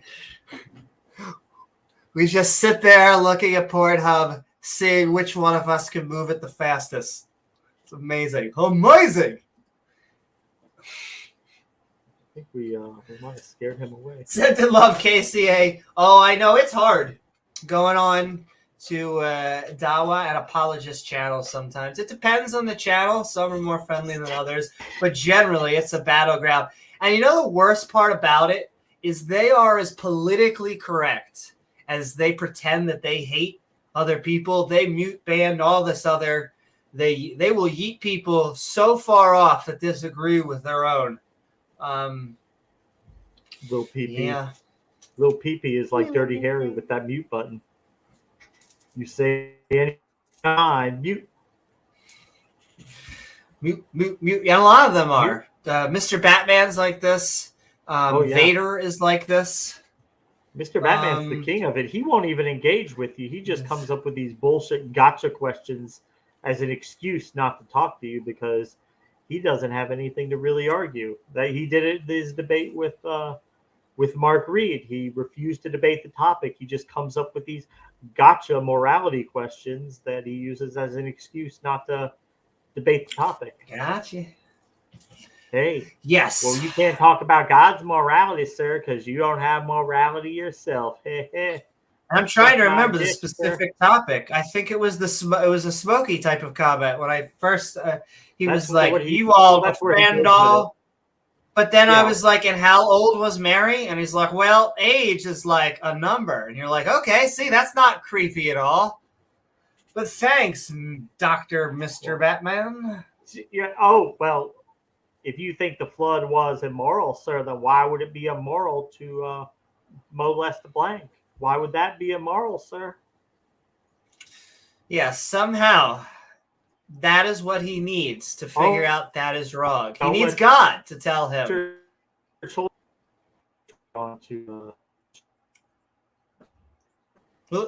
It lagged for just a second. I bet. Yeah, what's funny is you did something. The funniest, and once again, I was moderator. I wasn't going to say anything, but the funniest comment I saw from that last night was Nathan tries to debunk artifacting while lagging and artifacting, because he basically was trying to say one of the astronauts was artifacting when was he? You can see it on his own camera. Because sometimes you get spicy. I think that I figured out how to neuter tone it down. Kind of. What? Because it was hard. You have to put a lot of friggin' energy. But what happened was we started and he was really spicy, like right out of the gate. And so I'm like, all right, let's go to 3 minutes. 3 minutes was a long time. It definitely wasn't a back and forth. And so I probably should have made it 1 or 2 minutes, but it did cool things down to when he asked again, he's getting angry. He's like, it's not a back and forth. I want a back and forth. And so I'm like, okay, just go back and forth. But if we do this again, we'll go back to maybe 1 or 2 minutes, because I feel like I can rein people in. It cooled the temperature. It forced the temperature to go down. And so you could maybe modify that and still feel like it's a back and forth, maybe 30 seconds or a minute or two or something. I'm learning, because it really has nothing to do. And I guess I feel my last 2 debates have gone really well. I feel like the people who disagree with me feel like I did a good job moderating, because I come in there with just a completely different goal. You could literally say that, in my opinion, the craziest, wackiest things, and I'm going to try and do a poker face. My joke is that I am consistently trying to do Blue Steel, the face from Zoolander that the main character always gives. He always goes. I mean, that's hard with Gavin, Bob Larson, and Iron Horse down there. That could be hard. That's just. Oh, I know. Well, I get a lot of why is he moderating and comments and all, and I almost never respond. If I ever do, it is generally a one letter emoji, like a kiss emoji, which I think just pisses them off and is just like it's like the perfect thing against it, not even saying a word, just blowing a kiss, because if they think I'm disgusting anyway, it's like perfect. So yeah, I generally try to just avoid that kind of stuff. And so yeah, I just want Queen of Sound Bites. That's what I've been calling myself. As much as Jena is, she's the queen of production, along with Oz and the entire Tang gang. They're fucking connecting atheists. But I am the queen of sound bites when it comes to moderating. All I want, because here's my logistics as well when it comes to a debate. The silence queen of society. Exactly. Well, my thinking as well is number one. Audience just want to hear what people say, whether they agree with it or not. And if you disagree with someone, you want people, as James will say, give them the rope. Let them say stupid things, and then once they're finished all of the stupid, once they're done, it's the skeptic's cleanup job. From their rope. Yes, exactly. Then you can cut it down and let them fall. Oh, well, I Randolph, the uniform down under Amy, I wear no pants down there. Exactly. Well, Randolph, yes, we have a very specific club of people who sit below my table and just consistently work on pleasing me. And yes, it is the Pantsless Apologist group. It consists of Gavin Hurleman and Iron Horse. Both of these gentlemen were doing apologetics while pantsless. And so it's a rare exclusive club, but, you know, once in a while they allow I have a dress code. That's the thing. It's the uniform. Exactly. And my dress code is a lack of dress code, very specifically waist below.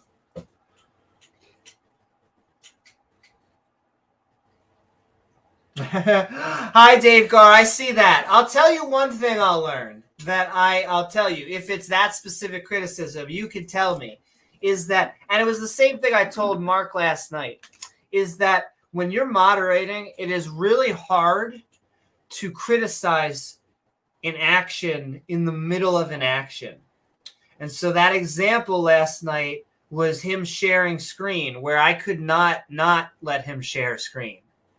And so it kind of, oh, you're saying that's something different. Because what I learned from that is basically when someone does something wrong, you have to give them a warning.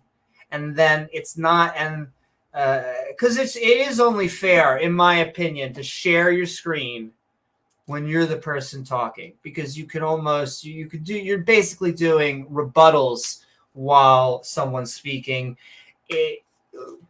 Now, no one had told him that. I mean, it's one of those social etiquette norms, yeah, I guess, that we're learning for online and the community. And he didn't do it again, so I'll give it to Nathan's credit. However, that was my biggest thing that I learned. I still think it went pretty good. Take my word for it. For all the back and forth that I've had with him myself, and how very much that none of his points convinced me at all last night. So the mother says someone. Yeah, the end of the debate now time I have to shut up and it's not him. Well, yeah. Well, see, that stuff's hard. I'll tell you something. It is hard when people are talking over to tell people. Because I'll tell you the weird thing about how it works with sound streams. You think you're helping. In the moment, you think you're helping to tell people, but what happens is instead of just 2 channels talking over, now you have 3 channels talking over. You have 3 voices, and what it does is it makes it sound like everyone's just talking at once. And so what I am learning is that the moment that I start to feel a few strikes that they're like over talking each other, like I'm going to switch it into the 2 or 3 minutes mode. Or maybe what I will do is the 30-minute, 1 minute, 1.5 minutes, maybe something like that. So at least it feels like a back and forth, feels a little bit more organic, but it totally cooled his jets because I could feel that although Mark would have been good with that 2 to 3 minute format because he has at least a fairly emotional tempo, Nathan was feeding off the fight. Sometimes that's not a flat earth thing, but I could just feel it. And so he wanted to go back into that. He liked that confrontation because I think he feeds off it. Once again, IQ'd off is like Nathan won the debate, hands down, and 100% convinced me. Hands down my pants. Yeah, I was not. I was trying to listen more intensely than normally because I'm trying to get into that a little bit more. I see evolution and biology. I'm kind of a biology girl if I had to pick one of the three classical hard sciences, but there's many hard. I'm going to yeah, I like biology. I like consciousness and sentience and this is part of biology in a way. Oh yeah. Oh no. That's why I'm basically listing things that I think are adjacent to biology. Right. I have a completely. I think I'm not the only one. T-Jump has similar views than I do. Leophilius has similar views than I do. Shannon Q has better views than I do. We all think about these types of physical forms of consciousness seriously. I think more of us do. I don't think you hear enough physical consciousness proponents out there. I think that because of that, when people hear people talk about consciousness, they actually give whoever's speaking a little bit more weight, a little bit more gravitas. Like, ooh, this person is interested in consciousness. And yet that's a false thing. That's like an American thinking that a British accent makes them smarter. Do not fall for this. Take my word for it. That has nothing to do with it. I lost my train of thought because now I'm trying to use an example of trying to think. J.K. Rowling can still say stupid things. I wish I could talk with her about it. Unlike a lot of, just wish I could talk with her. You like biology and consciousness. Biology, consciousness. Yeah. Yes. Hard science. I now have, you can see behind me, I love categorizing everything. I very specifically, while we're just talking, well, I'll say once again, if you've just joined us, we are Skeptic and Ranting. We are doing our Holiday Prop Fundraiser, trying to raise money so that we can hire Carrot Top to roast James, myself, and you. That's right, you, the Skeptic and Ranting community. We've already raised $8 from James Wolfe. Thank you so very much. But I just want to point out, because I love my flags. You can actually still have my flags if I decide to hoist them down here. But I have my bookcase all organized, and you can see I have my very specific obsession up top. We have Behave, the biology of humans, our worst and best. Here is Consciousness, a brief guide to the fundamental mystery of our mind by Sam Harris's wife. This is interesting, all except for the last chapter on panpsychism at the back. But I actually enjoyed it just to learn what panpsychism and all of that. There are many fantastic. Jeff Hawkins, he's pretty another unlikable, Randy. Who's Nathan? Well, can I tell you? This is exactly what I have been trying to realize. I meditate before debates. I try and focus. After I do all my planning, all my research, I have my presentation. And the vibe that I have been trying to go in with is I want to make my opponent laugh at least once in the debate. That will sound really weird. You could go for a million different things when you're trying to do a debate. Why laugh? And I realized that it's really hard to make people who you dislike, you want to win them over. It's hard to want to win them over. And by trying to make them laugh in this weird way, it forces you to try and connect with them and try and win them over. And I did this because it was the number one thing I got in my first Flat Earth debate, was just how condescending I am. And I am not normally, and you can tell James that James could tell you that I was bothered, because James was like, "You did fine in the debate. I don't know what you're talking about," and yet you could tell that I felt I was condescending. And I'll tell you, I think it was. I feel like you need to be a little condescending, at least in a class. Yes. Well, I would say that you still have to use ridicule. You still have to use humor. It's still the number one tool that we have. And so you still have to bat down stupid ideas. And you have to, in fact, in a debate, I think you have two jobs: present information and bat down the bad information. I feel it's a kind of like a dual-sided coin.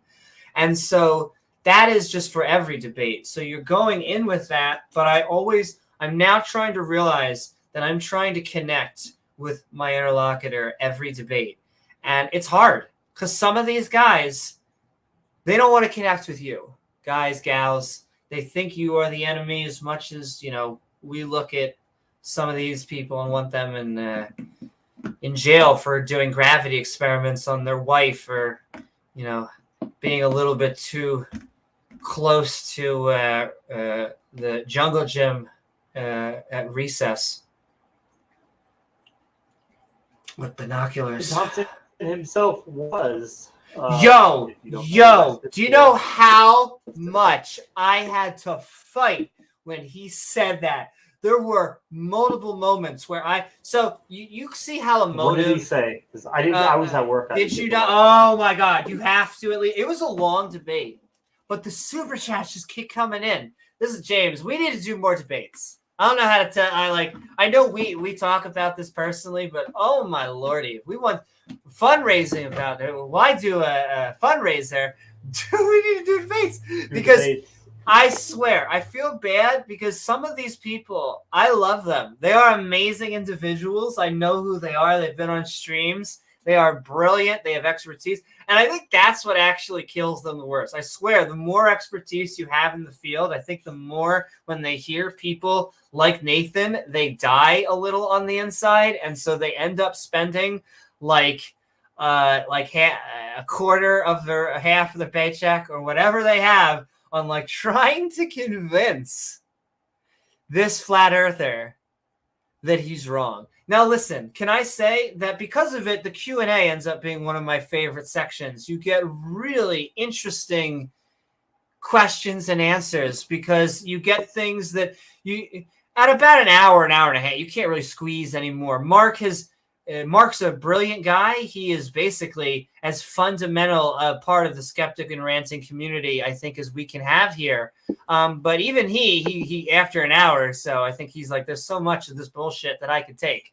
And so it's good to change it up with the Q&A. And it gives him a chance to get questions too. I had a point to this, but just sending love out there. I guess just connecting, just trying to connect. It is a hard thing to do. And so my second debate was a lot better. It just, and a lot of the times. You mentioned the school thing that came. Oh, yes. Oh my God. So I have to spend, because I'm so emotive and I'm always like this, I'm doing props, I'm running and doing this. I have to spend energy to be cold-faced and poker-faced. I fight it. I can feel my muscles tensing, and I fight against it. But oh my God, I can't phrase it in as either good or horrible, depending on, I guess, your mindset, as he put it. But he's like, yeah, I've been banned from 40 children's schools, and I'll keep on getting banned from children's schools. And you're like, what the fuck? Please, someone in chat tell me I'm not being that hyperbolic. I don't know what. Yeah, me too. I was fairly sure at the end of these statements, somewhat like Chris Hansen was just going to come by and just be like, take a seat. Can you just take a seat? It's okay. It's like Roy Moore from the conservative from Alabama who was I remember Roy Moore banned from his mall because when he was in his 40s, he was going around and perving on the teenage girls in the mall there, going up and trying to hit on the teenage, and they weren't receptive, but he didn't get the idea. He kept on doing it. Yeah. Gee. They don't want a guy that dresses like a cowboy. I guess not. But yes, it is always those guys that, once again, if it's not Grindr, it's then kids and then them sitting on the God's moral high ground. I was going to say it's always them, objective moral. I always hate shitting on objective because there are a lot of atheists who believe in objective, relative, situational. It doesn't matter. But the fact that these mother come to us and say that they believe in objective morality from God, the mind, the subjective, objective mind. It makes so much sense. Yeah. But you try so hard to be unbiased and try to be as even keeled as possible in those debates. So. I mean, they tell you listen when you start debating. You're not trying to win over the interlocutor. You're actually using them as a conduit by which you can talk to the audience. And I agree with that to a degree. That is what I think we're trying to do. Partially. I can't help myself. I really do want to win people over. It's why I used to go on Khalil's stream, why I may end up doing there. It's why I go on apologist channels. It's why I try empathetically. I know, I haven't gone on 4chan in a while. I used to go on 4chan a lot. Now I go on, and this is terrible, and they probably don't want to be in that same category, but I am now, I wouldn't call it a mod. Maybe it's like, I am both an event handler on the politics and religion server and a event person on the politics server, on both of them. Both the servers that are filled with conservative fundamentalists, a lot of them, they're always, I swear, they must look at me like the queen cockroach. Like they're like, we keep on trying to stomp it, and now somehow she is like, you can't get created rid of her. A palace here. I know, exactly. It was the same way with Poll. They could, like, I was there for a fucking decade or whatever. Whew. Half Republicans in Illinois. Oh no! Oh yeah, yo, Udolph. That's why I hate party politics. Let me tell you, that drives me nonsense. I try to look at a guy like Herschel Walker. I don't get where. I can't believe that it was close. How was it close? I'm sure there's someone out there that's going to say, I'm not trying to be anti-Republican or anti-conservative. I just don't get why specific guys. Sir, is this live? I just don't get why. But there's a difference between somebody like Herschel Walker and Roy Moore. I mean. Sure. I mean, but Herschel Walker did other. I've never seen someone like hold a fake badge up and be like, "This is how I know I'm with the law." There are other numerous. I'm trying to think because I've seen like spin wheels, and I guess you could do that for any politician, but yeah. Some of the guys out there, particularly good candidate. I mean, but do you know what were his pros? Did he have pros? I think he ran on the fact that he was a Donald Trump supported him. That was kind of his thing. I think that's all. The only pros that's really definitely not going to win me over. Yeah, no shit. But that's who he was trying to reach, the Donald Trump crowd. Sure, I guess. Which is a weird thing to me. Because I guess we'll see. I don't know if he even has a crowd anymore, which makes me happy. That is what I've been trying to say. Because it's hard to have when, in my opinion, when Donald Trump was never a Republican to begin with and never a conservative. Though I know I know there may be people out there that disagree with me, but I'm always one. I will always keep on saying that I just like Donald for different reasons that I think that many people dislike him. Well, maybe it sounds like they'll be happy to say because they can go back to the war party. Who well, they'll be happy, and they really weren't happy because he didn't launch any new wars. So I would chastise the media a little bit. I'm part of the media, both publicly and privately, both in hobby and in 9 to 5. I am part of the media. However, they got him elected. There was one thing they needed to do. I kept saying it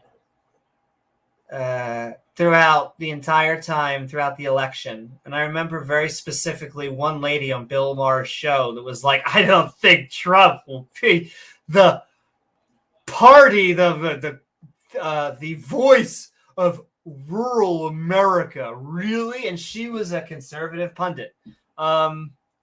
And I was like, yes, that's true. He doesn't speak for rural America. However, you're going to keep on saying his name. Well, he's a celebrity. And you're going to keep on saying a celebrity's name. And celebrity means everything. That's really one of the number one things when you're voting for someone is celebrity. I didn't choose that. I feel that's my opinion on what I think matters, folks. What people, unless it's party, unless you're like affiliated with a party, like if you're just going to vote Democrat or vote Republican, I think that people vote towards the names that they tend to know. You say Trump over and over. I think they got him elected. I think it was overconfidence on their side that it felt like, because the electorate was telling people the only person they disliked little less than Trump was Hillary Clinton, but they thought they had a way to cram her down the throat of the electorate, like, oh well, Trump, so it doesn't matter that they don't like her. But the way that the electoral college works out, the electorate at large could dislike Trump just a little bit more than Hillary, but he could still win because it doesn't matter how hard she spikes the ball in California. That all counts the same, right? Oh, so they underestimated him, but they also gave him $1 billion worth just free ad service. They just, which is the other thing they did, which is they liked it when he was president because they hate like him. He is good for ratings. He is good to bring up all the stupid shit that he does, because then they can talk about the stupid shit that he does. And it almost isn't clickbait at that point. And so the reason why there isn't going to be a long-lasting thing as Trumpian politics is none of them are like him. And once again, politics are just people's opinions, folks. Which, if you're asking if that's my opinion, yes, it is. And I'm going to cough. Give me a second. I'm going to take a drink, in fact. Yeah. Go ahead. I think it was the media gave Trump such low chances, and there was just so nobody really thought he was going to win. But on the other side, nobody was really excited to get out and vote for Hillary. I mean, what Hillary was basically saying, she didn't really run on anything. She just said, I'm not Trump. I'm me. I'm with her. That was her whole thing. I'm not Trump. Vote for me. She was basically come out and said, no, I am not going to do anything to help anybody. I'm going to do almost nothing, which was basically what she came out and said. Well, I think she was enough. I think because I don't think even her focus really was on Trump. I think she was just very timid, that she was not going out to the places. She should have been in red states and purple counties. She should not have been in she should have been doing concert halls and trying to connect with people in cities that don't normally vote for her, or at least if they are in the rural areas, they could come out to some of these flatter states, to some of these flatter, what they hate being called the flyover states, but to some of these. Well, I mean, that's their choice to ignore those. Both her and Biden ran similar campaigns. You could say it's not to be Trump or whatever. I think at that point, when there was no incumbent, her thing was just to be a moderate. It was just trying to say, not crazy things are going to happen. Like puppies, more of the same. I like puppies. I like ice cream. I'm good on nice. I'm happy. In the same respect, focus group canned responses that don't really say anything about anything. You're saying nothing. But in the opposite respect, Trump is exactly just like that. Trump is a fake kind of political incorrectness. I hear all the time, Trump just says what's on his mind. Trump just tells it like it is. No, he doesn't.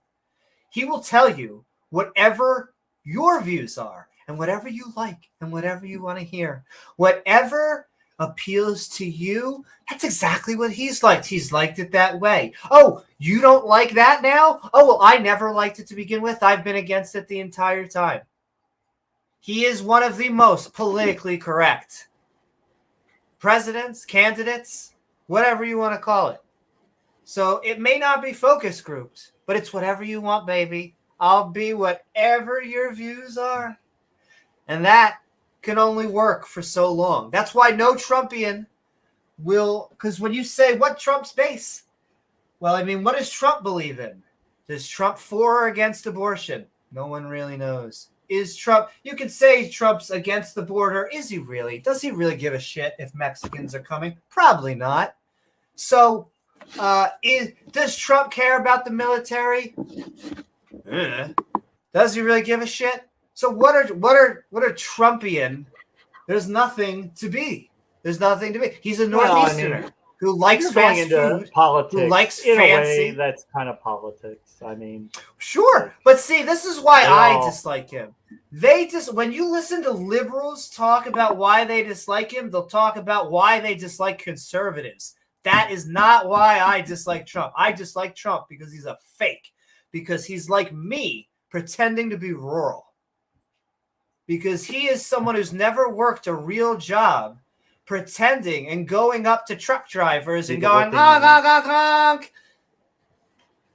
Yeah, and then he puts a bib on and cuts up food. A bib. He cuts up his steak and dips it in ketchup. This $80 steak and dips it in ketchup. Yes. And so, look, I'm not trying to dish on even Republicans. Like, really, I'm not. I'm not trying to dish on them or conservatives. I dislike Trump. Well, I think UDEF made a really good point out there because he was talking about Democrats being the real obstructionists. They just let Republicans take the blame for the deadlock. You froze. He was talking about Democrats? He said Democrats are the real obstructionists. They like to let Republicans take the blame. Well, I mean, perfect example, if you look at California, of course, the California legislature is predominantly Democrat, right? It's a very, very blue state. That legislature routinely passed single-payer healthcare bills while Arnold Schwarzenegger was governor, and they knew he would veto them. As soon as they got a Democrat governor, now all of a sudden the legislature can't they can't pass a bill anymore because all of a sudden it would be signed. So they're happy to do the rhetoric on it when they know it's not going to happen anyway. But as soon as they have a chance to actually get it done, they don't do it because they don't want to really get it done. Not agree more, and that is a Republican that I love.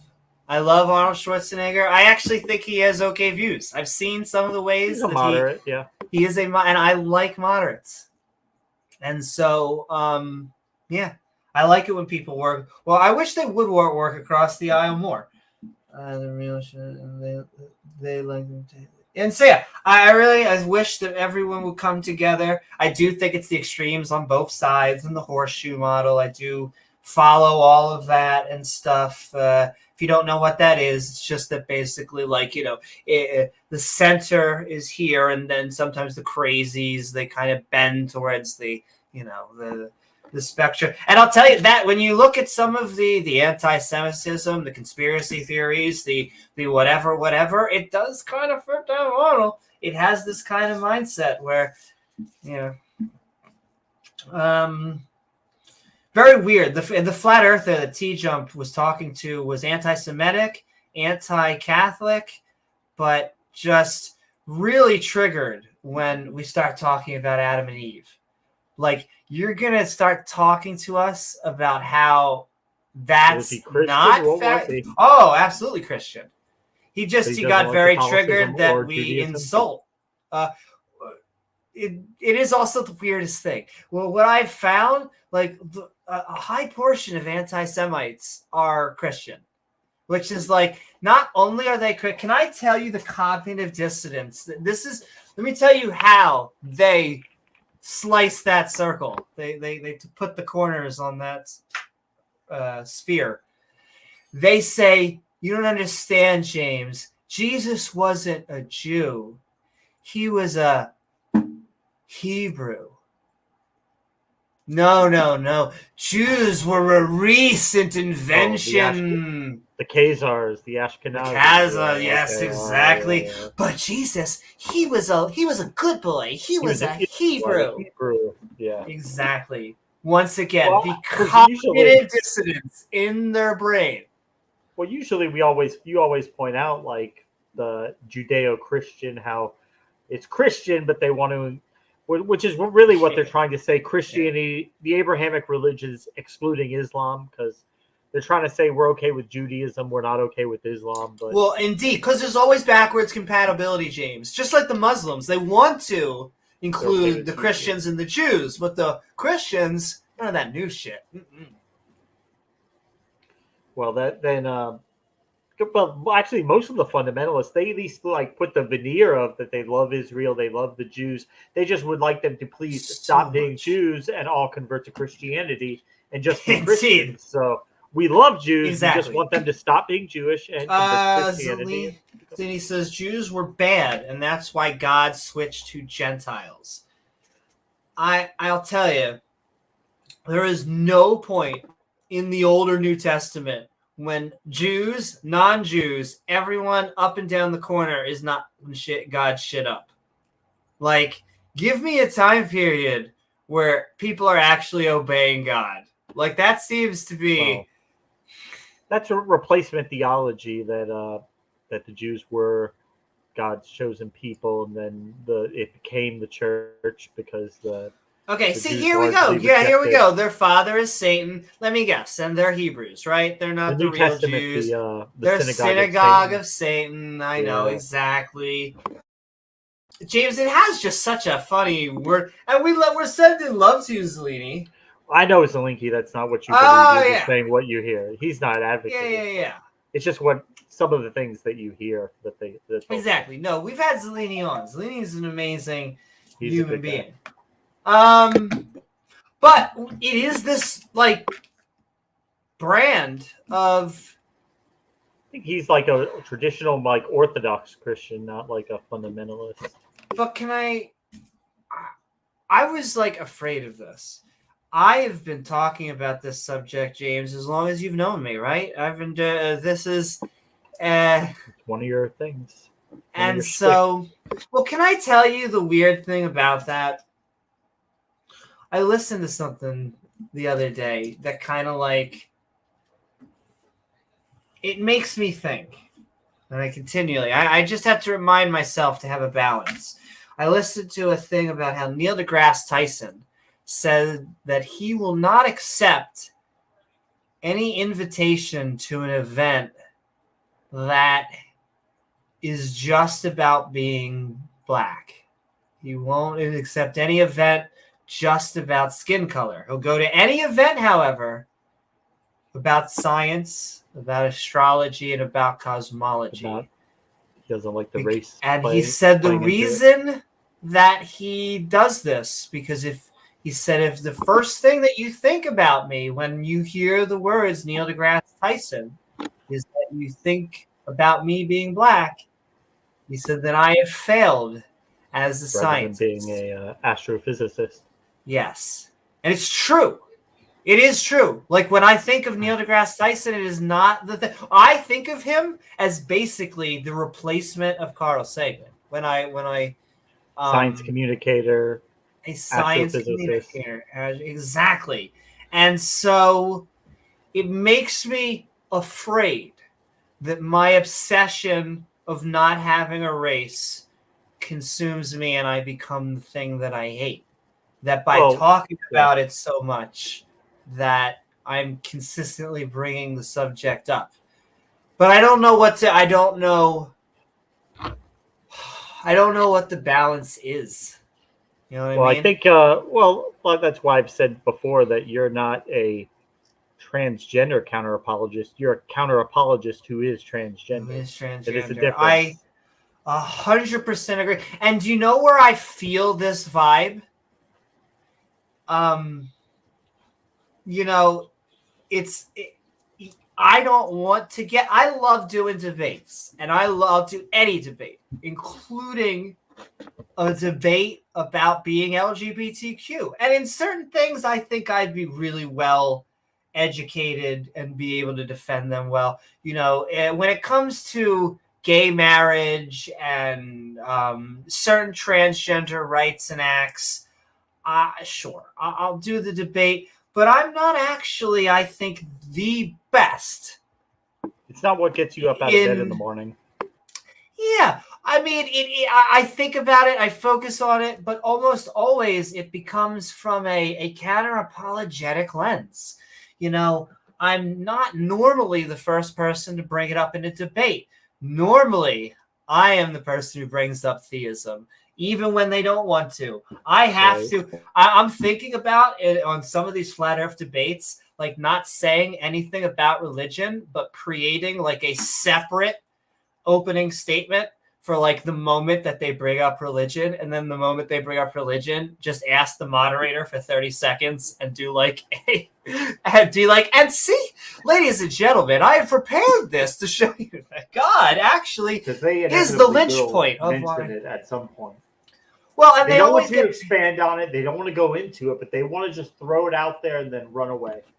Yes, because I would say the vast majority of flat earthers are that way for religious reasons. And they don't always want to admit to it, but it is like a balloon. You take like just a little needle and you just go, hey, are you doing this? Because you're talking about all the science, all of these, you're talking about refraction and trying to figure out sun rays over at noon.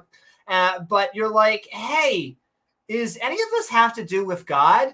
And you just go, boop. And they're like, of course it does. It's because all of you heathens don't believe in the creator. Right. You're like, what? Well, it comes out when you ask them, okay, so why the conspiracy? Why are all the world governments, even the ones that hate us, all on the same page?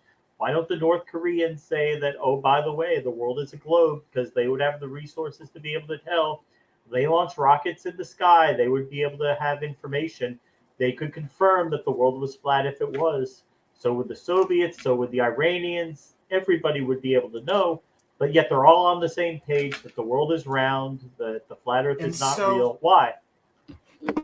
I'm going to interrupt we're just going to take a moment because this is important. I will keep on saying it, ladies and gentlemen. We are not the only species who does this.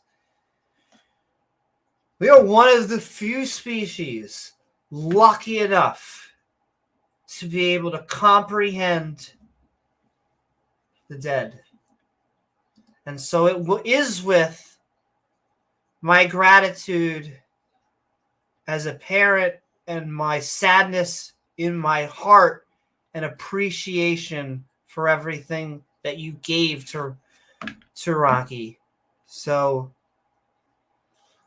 my heart truly is to you. And in fact, if we can just take a second, I'm just gonna.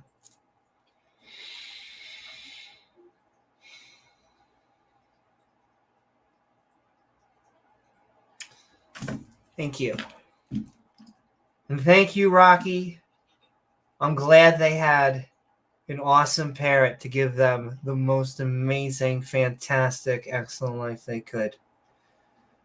And I'm thankful that you were able to live your life with them.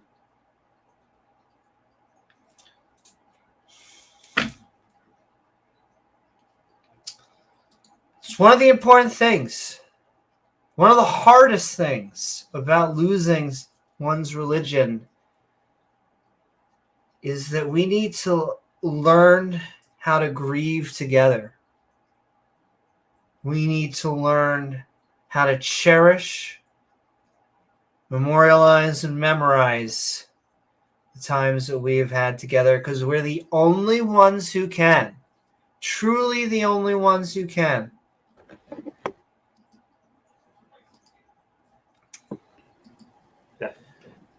We're going to keep on going. We'll go. I at least said I would go till, let's see, we're at 7. We'll probably go for another hour and a half. Yeah, till 8. And, oh, yes, I was looking. So it's 7. So, yes, actually 1 more hour for me, very specifically.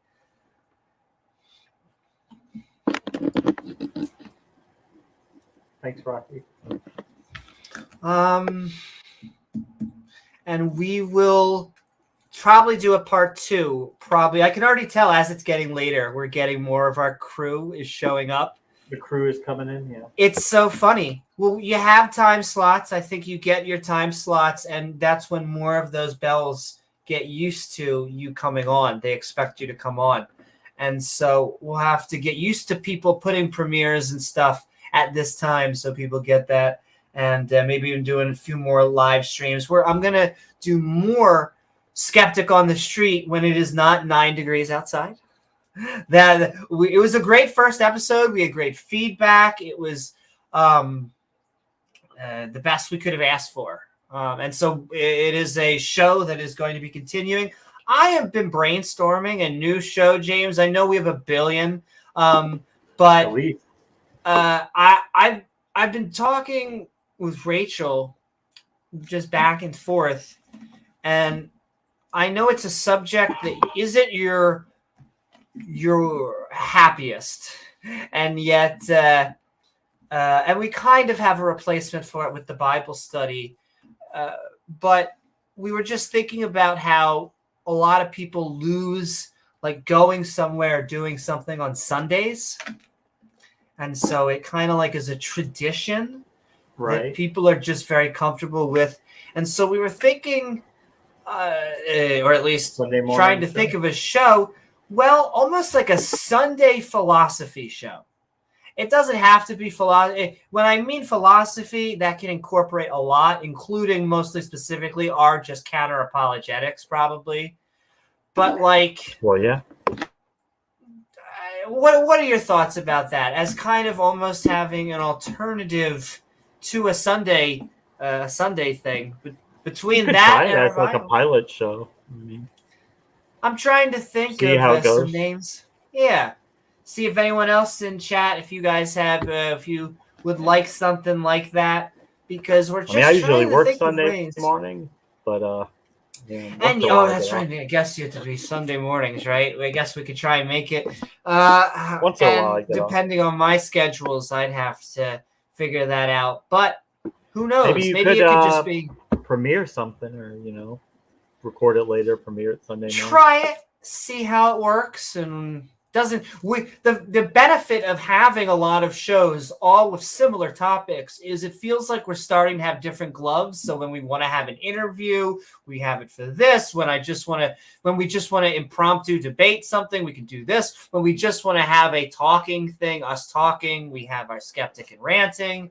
You know what I mean? So see what works. We are definitely doing more debates though. The hardest thing has been finding theists. It has not been because we perennial challenge. If you are a theist in there,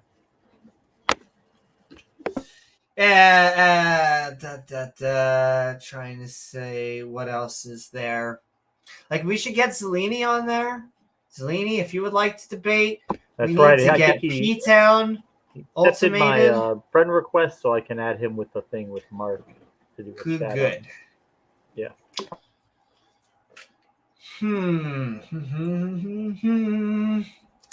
Let's see. I'm trying to think of different subjects to think about. I was looking at war, trying to find war on Christmas stuff. What's the one you sent me yesterday? The Fox News one you wanted to do? Oh, that's going to be a whole thing. Yes, but we're not going to do that now. Okay. I do, because that could be a whole. I think it's not long, but it's isolated enough that is Fox just grilled a Satanist, but even Fox's comment section was like, I'm pretty sure the Satanist just was pleasant and you were an asshole and you didn't ask any questions. What's up, April Cox? And what is up, Sage, Ohio? Good question. Well, we are running our Skeptic and Ranting episode of our Holiday Prop Fundraiser. Tonight, we are just ranting on regular counter apologetics, but we're also looking for anyone who would love to send in super chats in, because we are looking to promote and fundraise for Carrot Top roasting James W., myself, and you. That's right, you, the Skeptic and Ranting community. So if you would like me to use a prop in a funny way or do something, please send them in. But in the meantime, James and I will also keep on putting down religion. It's kind of our thing. We'll just keep doing the normal stuff that we do, you know? The norms. But I'll also keep on going like this. I hope this pisses a religious fundamentalist off. Either that or it's going to give them, or it's going to, you know, give them other feelings that they... Yeah, exactly. Forgive me, Father, for I have sinned twice today and probably going to do so tomorrow or tonight. Which religion do you consider the biggest... Oh, that's a good question. That is a question that we need to parse out. Because I'll tell you, what a lot of these religions do is once you pick one, they then try to use that against you. So if you say Christianity is the worst, they say, oh, well, blah, blah, blah, blah, blah, or Judaism is the worst, or Islam is the worst. So the way I parse that out is that, like an exterminator committee, we don't have to pick just one, but I'll tell you what's on the menu that will tell you what our greatest hits have been selling. And that would be Judaism and Christianity, the Judeo-Christian, on most of the Western world, and then Islam as it starts to creep into some of it, as well as any of the other places that it wishes to proselytize, especially as we start to get rid of any remnants of Judaism and Christianity. Islam will be the one that steps up, and then that'll get more of our attention. But yeah, it's always, I think as far as James and I know I am, I think you are, we're I hate to say anti-deist, because if you're a deist, chances are you're on our team. But like, it's the line we're trying to get people across. So like, I think that you can't support deism. I don't think you can support paganism, but we have lovely pagans. Pagans are part of this community. The Skeptic and Ranting. It's a valid belief system, but exactly. But Islam, like you say, is recruiting like crazy. And thank you so very much. I love holidays. This is why I love holidays. Like, it is the only reason. I can't help it. The fact that my nails are not red, white, and green, or blue and yellow, or something, it like hurts me on the inside. But oh my god, it's freaking cool. I don't even want to go outside. Guess I could do them myself. But We are Skeptic and Ranting. It's been a very naughty elf, as you guys can tell. I know, exactly. I've been wrapping presents with only one hand.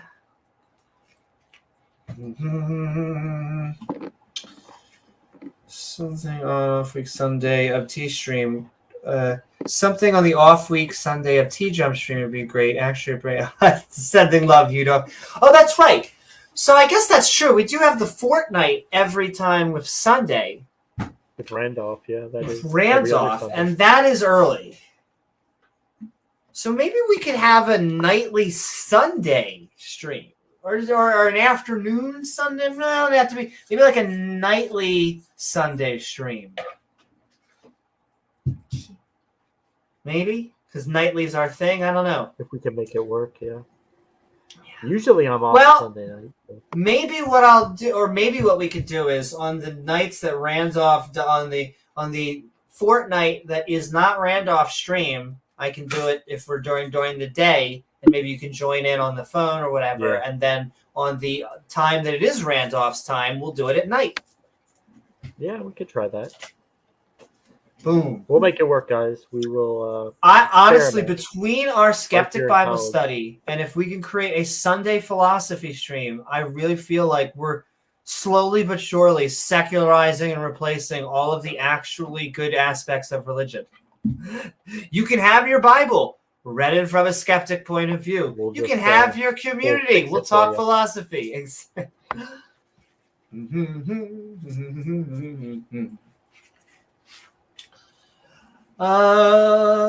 about the creepy white couple who like to pretend they have some more superiority, and then when someone questions their religion and they say, "You wouldn't know our beliefs, we're at Orth."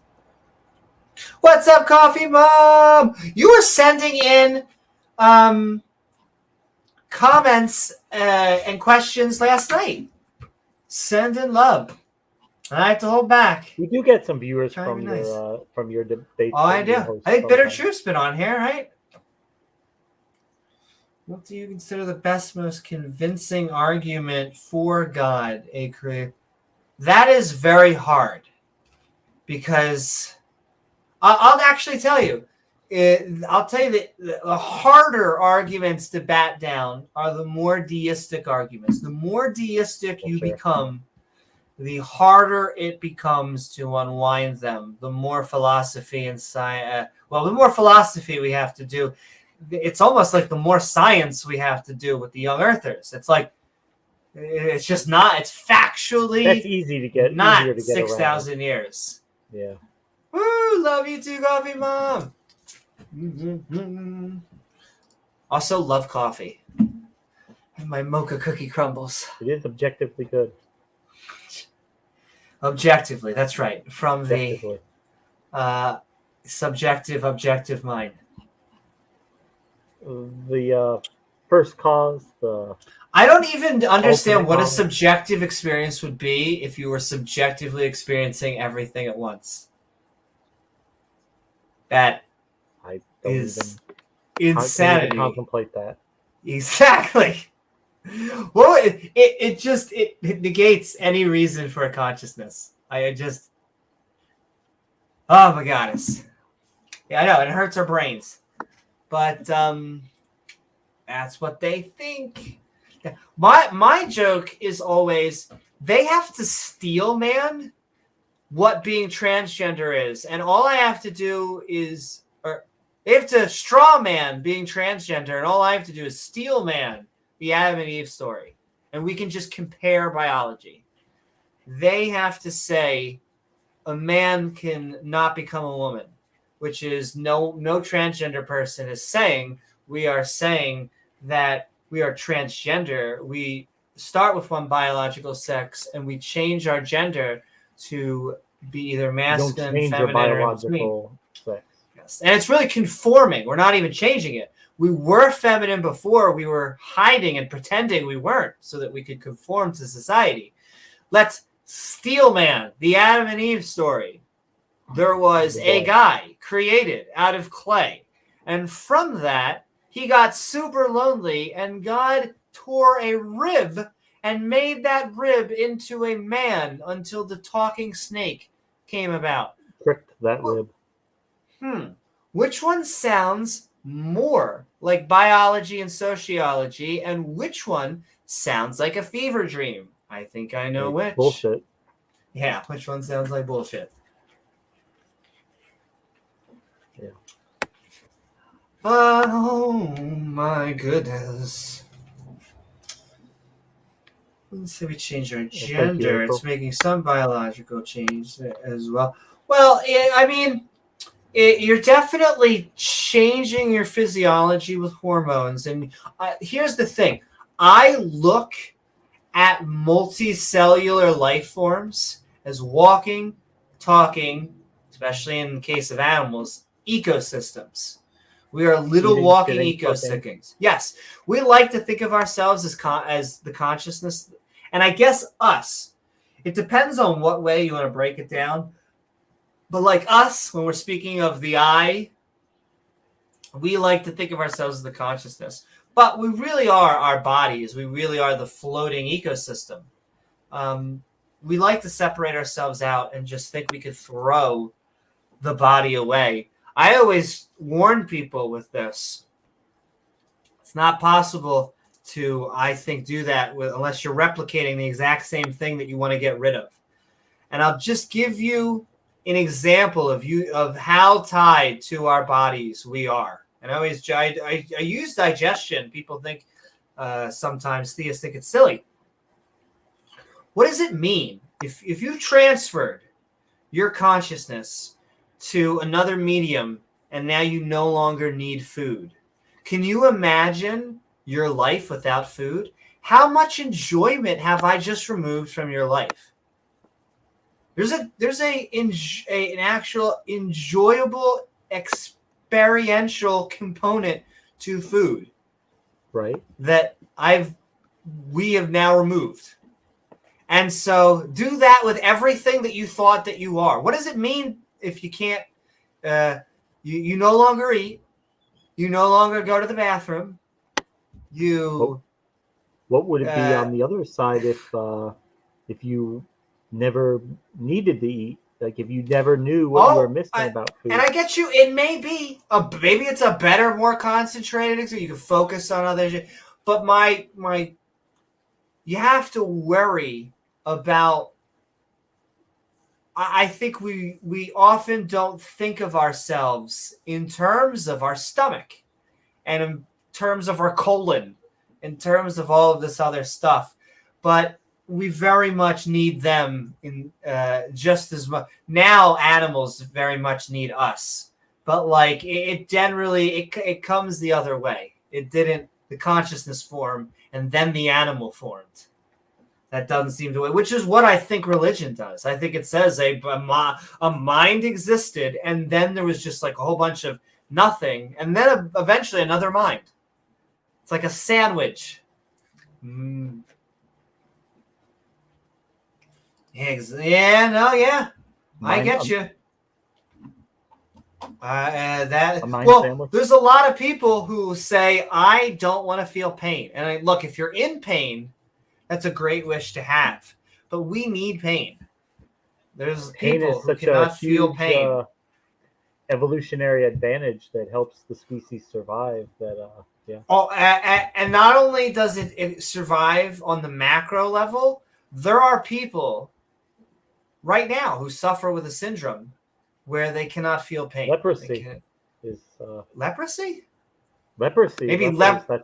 Maybe leprosy causes it, but I do know that there's just a syndrome where you can just have no feelings of pain.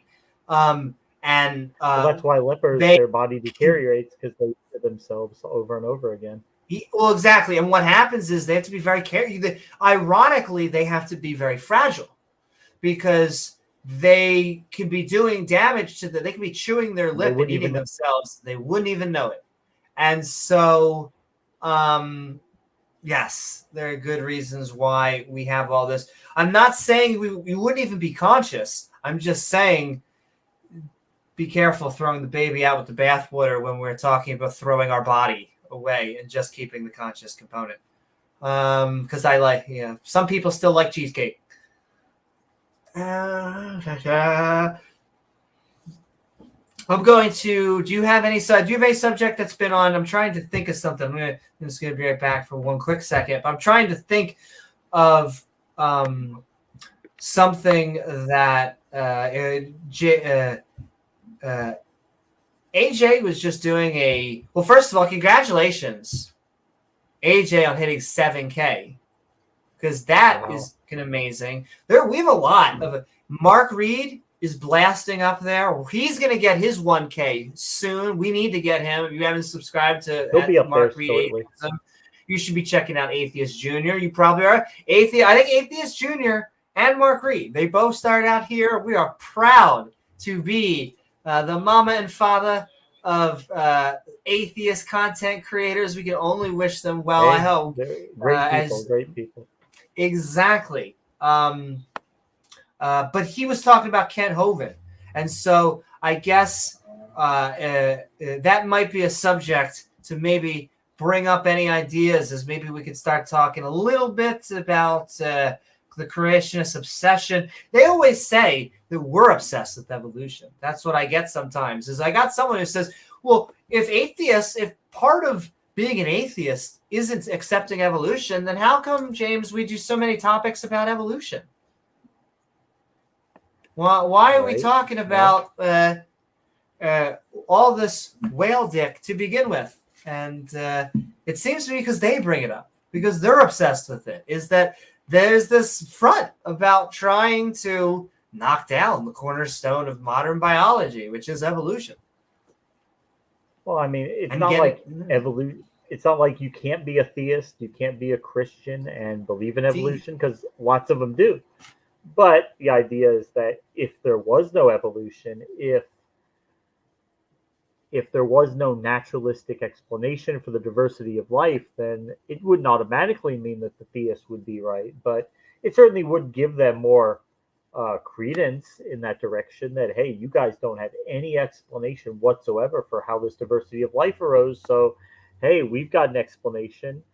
But the fact that we do have that rational, secular explanation that has been stood the test of time, it has been scientifically verified beyond any rational level of doubt. The only doubts that you can have about it are irrational. They're not based in logic or reason. They're based on emotion and mythology. So it is important, so that they have so little evidence for their God that they have to attack things like evolution to imply that, hey, you guys don't have any explanation for the origin of life. You don't have any explanation for the diversity of life. So therefore, my Bronze Age book that says it has an explanation for it, hey, maybe it's true. Well, it's not, and it still wouldn't be true even if evolution wasn't true. But thankfully, we do have a very robust, a theory that has stood the test of time, that does a great job explaining the diversity of life. We don't have a great theory for the origin of life yet, but we are working on it. We're working in that direction. There are scientists working on that every day, much to the chagrin of the fundamentalists who malign origin of life research, abiogenesis. They really don't like it because that's kind of what they're hanging their head on. Well, a lot of them, even the ones who accept evolution, they're, well, okay, but you haven't told us about the origin of life. Well, yeah, but we're working on it. We've got some good ideas, and give us a few years, give us some time, and we will, I'm sure, have a working model for that at some point. And then they can move on to something else. They can figure up something else. They can find another gap in our knowledge for them to hide their God in. Or they could just do what they always do. They could usually just say, well, okay, so that's how abiogenesis could have happened, but you still can't prove God wasn't the cause of it. You can't prove God wasn't behind the scenes doing it, making it happen. Okay, we can't. Science can't do that. It's because their God has been carefully constructed. His properties have been crafted and adjusted to make him unfalsifiable, because that's really all they care about. They know they can't establish him. They just don't want us to be able to prove he's not real. so they can keep on pretending that he is. So no, we can't prove that God didn't have a part in it because they made their God unfalsifiable. And that's what they want to hang their head on. So fine, hey, if you want to believe God did it, I guess you're welcome to do that. We don't see any reason for that, though.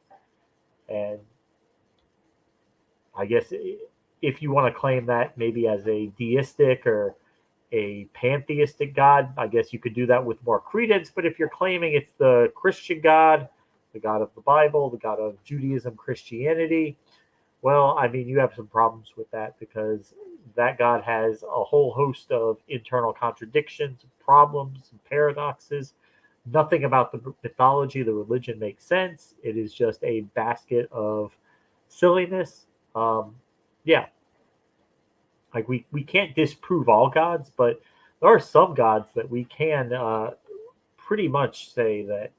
I mean, if you want to believe in them, then you're basically willing to believe anything. You could believe left is right, right is down, down is up, whatever. Okay, you're welcome to it, but you can't tell us that's rational, reasonable, or in any way likely to be true, because it's not.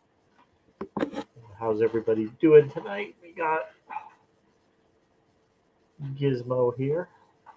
It is, let's see what the current temperature outside is. We are all cuddled up inside down in South Florida. Yes, Gizmo. The current temperature outside, let's see what we're working with tonight. 49 degrees outside. Feels like 45. And that is just terrible. That is just ridiculous. Yes, Gizmo, that's crazy. Very cold for us anyway. I think Amy said it's 12 degrees up there.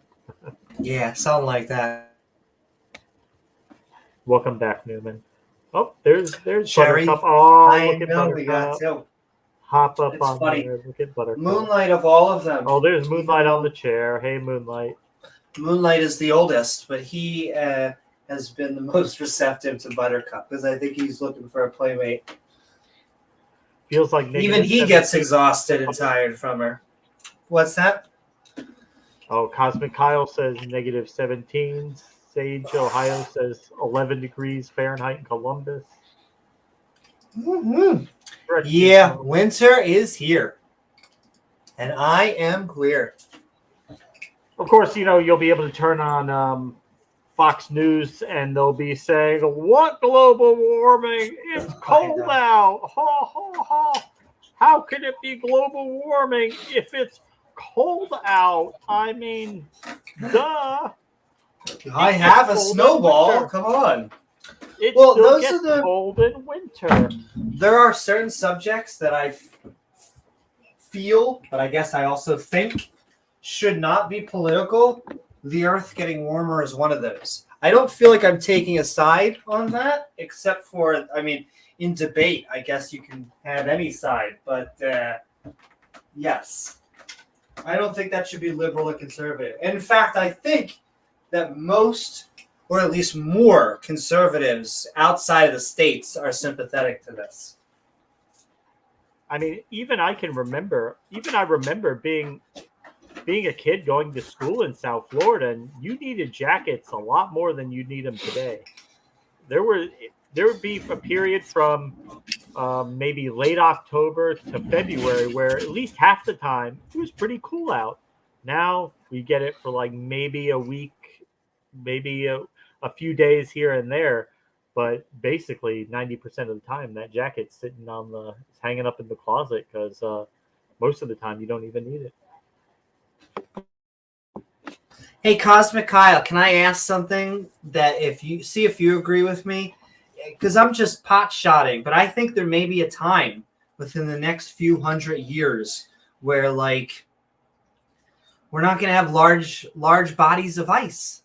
There's going to be a time where people just say, there used to be a time on this planet where we had certain portions covered in ice 24/7. 365. Well, then people say, technically, I've heard climatologists say technically we're still in an ice age, and that's why we still have those there to begin with. And maybe. Oh my God! Maybe it is part of a natural cycle, but we certainly don't want to. We don't want to make that happen any quicker than it needs to. Yes. Well, I mean, it is always about just trying to have life survive. You know, it's hard because we need the plants and trees, not the other way around. And so I think we sometimes, not to get too hippy-dippy, but we really do need to treat this planet better, whether for our own whether either for the hippy-dippy reason or for selfish reasons of wanting to survive. For the beta reasons or just for us. Exactly. The soy or just for us. Yeah. Beta. Woohoo! Finally left the house today after 2 days. Rural town with roads closed last couple of days. Oh boy. That sucks, Richo. Send in love and glad that you are home safe. Yeah, roads are really bad. Yesterday was terrible. Oh my God. Winds knocked out icy roads up there. Yes, but that wasn't the dangerous part about it. Like, it was actually the wind. The wind knocked out the power multiple times yesterday, and we were at a movie. It knocked the power out the movie. The wind knocked the power out. Like, and we lost power here. Avatar? And middle of Violent Night. It's a Die Hard. Did they get it back on and you watched the rest of the movie? It was just a little bit behind. We were worried because we were like, are we really going to have to? We have an unlimited pass. We wouldn't even got our money back because you just pay for an unlimited pass and it's like $20 and you can get as many movies as you want a month. So they would have just told us to come back. But yes, it's like it was good. Financially viable movie pass. Hey, can I tell you why? And I think I say to maybe 24 or something, but for $24, that's still 2 movie tickets, right? In this day and age. Right. And so if you're going to go 3 movies a month, why not go all the time, as many times as you want? And so that's and not only is it a viable business model, but it's what everything's switching to. It's why I have all of the Adobe programs. And Adobe programs are thousands of dollars. Did I pay thousands of dollars for these Adobe programs? No. Did I BitTorrent them? I used to, but the answer is no. I pay $30. I had to become a full white hat. I pay $30 a month, and they give me all the Adobe products. And Cosmic House says, yes, even the mountain peaks in New Zealand are going black. We are accelerating what happens here normally, but many don't understand our collective power. Yes. Well, I mean, there's been you hear the cup drop. That made me lost my train of thought. But yes, we've been at much hotter periods and much colder periods. There has been times where it has been complete. 65 million years ago, it was way, way, way, way hotter and wetter, and it wasn't just like more carbon.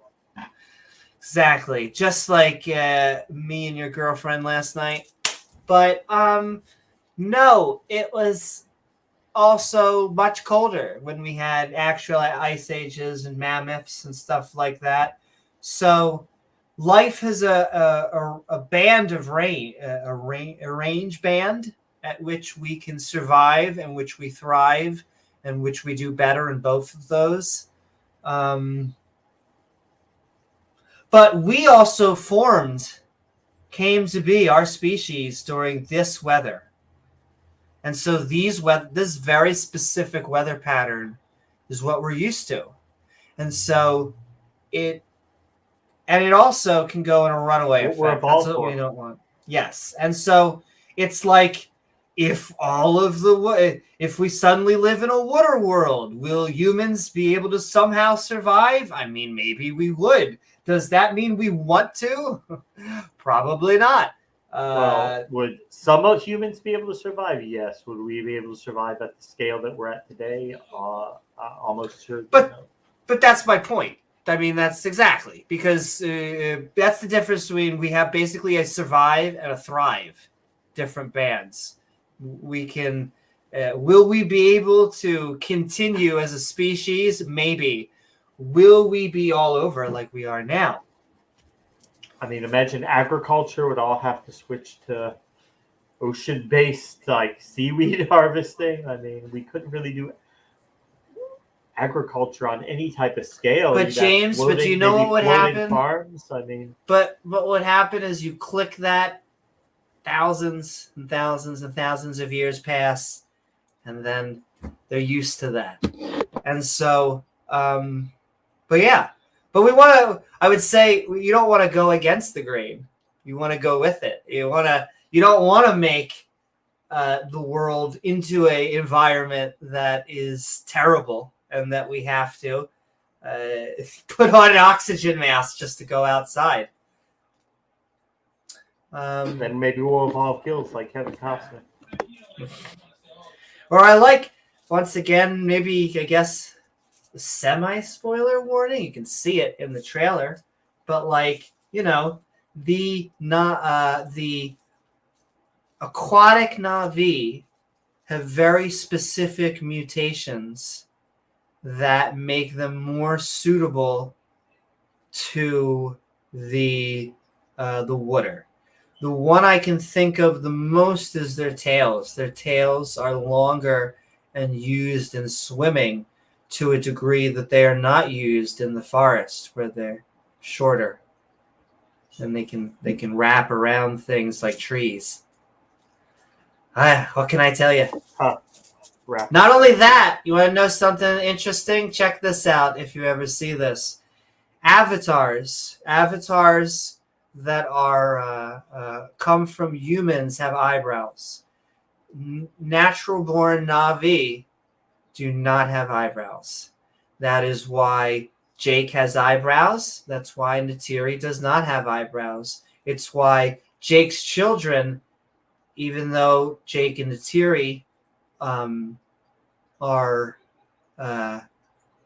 they both have the children, it's why all of their children have eyebrows. And all Avatar children also have eyebrows. It's why Kira has eyebrows, because she is the child of an Avatar. She is not a natural-born Na'vi. Natural-born Na'vi do not have eyebrows. We have eyebrows. But we have eyebrows. She has eyebrows because she is the child of an Avatar. It's those little things. I don't know why I know this, because I'm obsessed. I'm an actual Avatar fangirl. Feels good. Everyone right now is a fangirl and a fanboy. Every decade. The OG right here, baby. But apparently you say no, it's not going to be a decade. It's going to be a couple more years. No. The second film, the Avatar number 3, as far I do believe, is basically done post-production.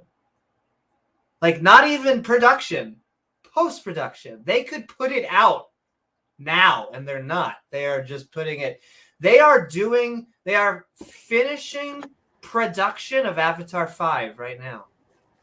So it's like Disney after they took over Star Wars. They're just going to do one every other year. Yes, because they ordered 4. They invested $1 billion and bought 4 movies. Another trick that he did, because he said that when he hired... It's like, I can't help it. I do all these master classes and things, and I saw James Cameron has a master class, and so I took the master class, and when he was putting together, I think he said this on interviews and shit.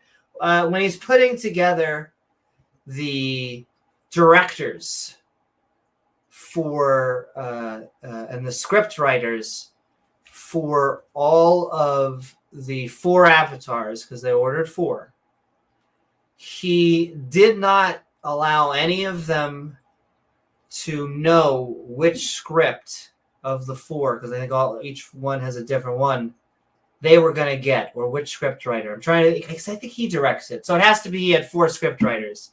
But each one got their own film.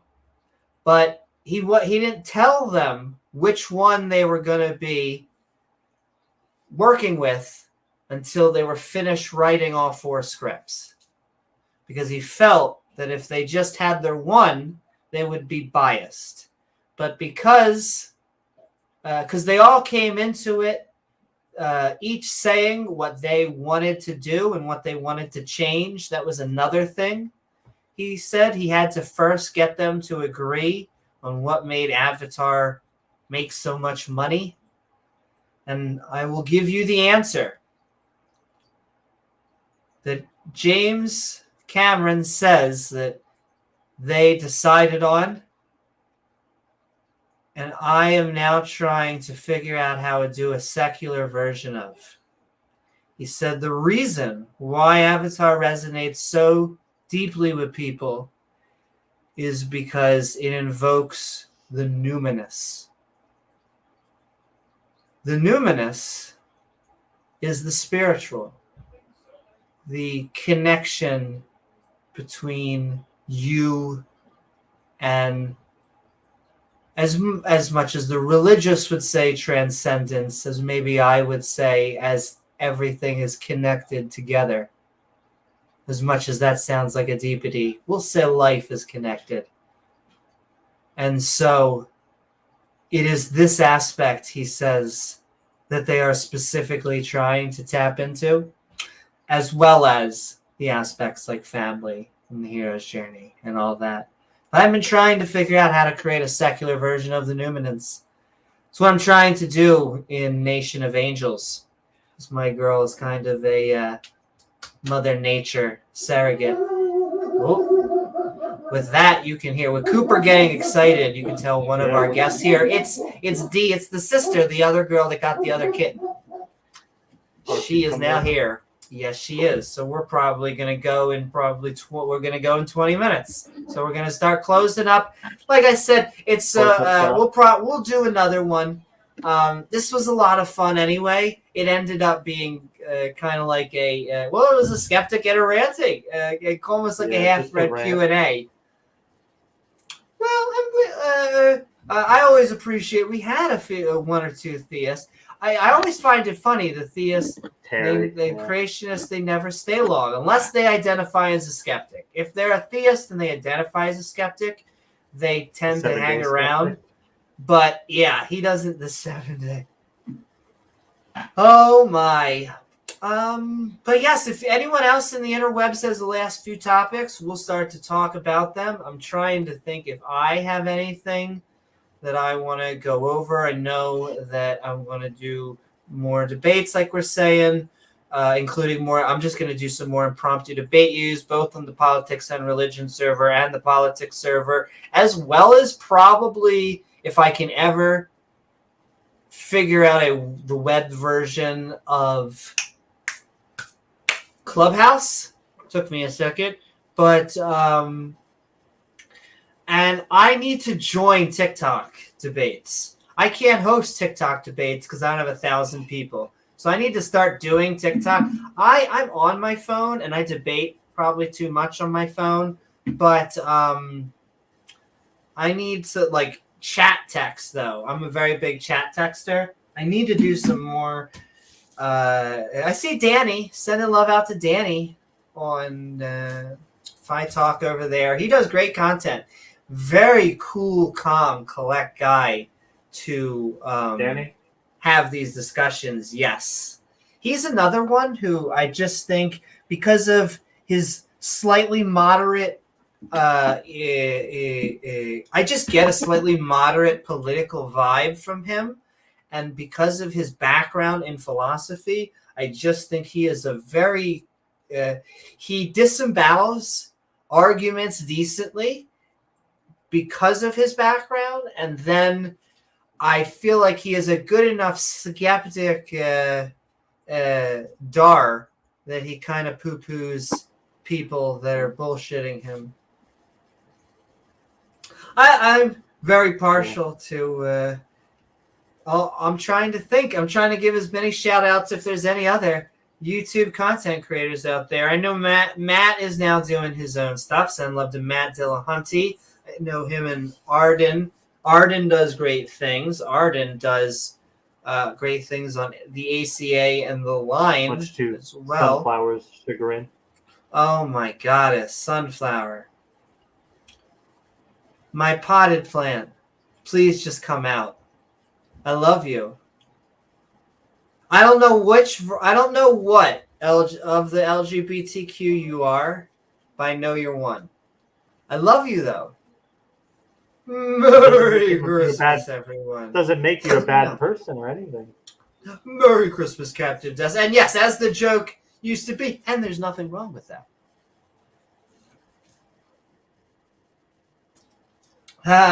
Didn't see anything spiritual in Avatar. Also, spoiler warning, spoiler. I don't even know if there's a spoiler warning. I'm just putting it out there. Okay, let's read now. Regos. Didn't see anything spiritual in Avatar. More of a planet where an intelligent, self-aware species didn't overestimate the importance of itself over the rest of life around them. Sure. Well, I think he would say there's probably a secular version of it, but I get what you mean. Yes. In that it was about the connection to our planet. It was not only just about families, but it was the connection and the dichotomy. Once again, double spoiler warning, because now I really am giving a spoiler. The whale-like creatures are highly intelligent. You go into detail about how this woman knows exactly as they would she spent her whole life with this other adult whale. The adult whale now has a child. You now have a child. I'm trying to fight it now. It's obvious. And if anyone did anything, doesn't matter if it is your child or your calf. You want hell. The only hell you can give. Did you like it, Regos? I think many people did.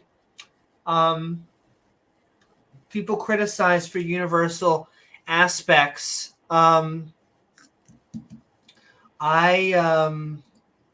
it called?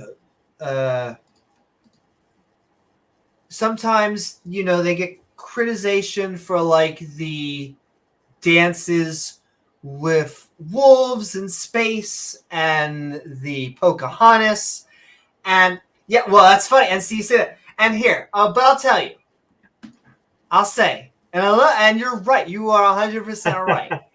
Okay. But can I tell you, it is the difference. James is like, I'm getting a cup of coffee. It is the difference between plot and story. Because plot is what gets everybody in their seats. It's what gets the eyeballs.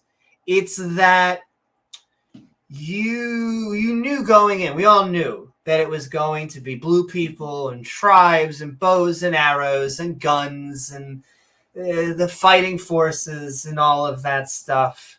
But why did you stay? Why did you stay to watch it? Do you just like guns and arrows? You stayed because you like the Sullys. Because you like their children. Because both of their sons have good qualities. The daughters have good qualities. They have a brand new daughter who's curious. They have Curie, who is just an amazing, sweethearted individual. You have Spider, a human, who will not, under actual torture, who will not give, who will not snitches. No stitches, because no snitches. You stay for them and because you want them to succeed. Let's start crying again. I mean, can you imagine? Can you imagine though? Oh, let me guess though. The people with the bows and the arrows, the natives, they're the good guys, And the evil people with the guns, the exploiters, they're the bad guys. It's just, I mean, of course it's going to be that way. And then and then the people who realize that, oh, hey, the natives, they're actually better than we are, and we're the bad guys. I feel like that has already been done. That has been done. That has been done. Which is kind of like the set in Black Panther. If you want to look at Black Panther, it is about a untouched, because that's the whole point, is that they were untouched by colonization, and because of that, they were able to excel at a rate and become not only an advanced culture, but because of vibranium, very specifically vibranium, they have become one of the top high culture, high technology societies out there. And within that, you then have this kind of you almost have I guess it is Shakespeare. I'm trying to think of the very Shakespearean play, but it's Lion King. What is the Lion King based off? Where the uncle basically comes to take the crown, and not only that, but he comes up in the second. Spoiler alert, because she basically, even though she's messing with the dead uncle, she's basically Hamlet. Yes, it's very Hamlet. She wonders why. She sees her uncle in the dream. It's because she did not believe in the heavenly after plane, just like her uncle.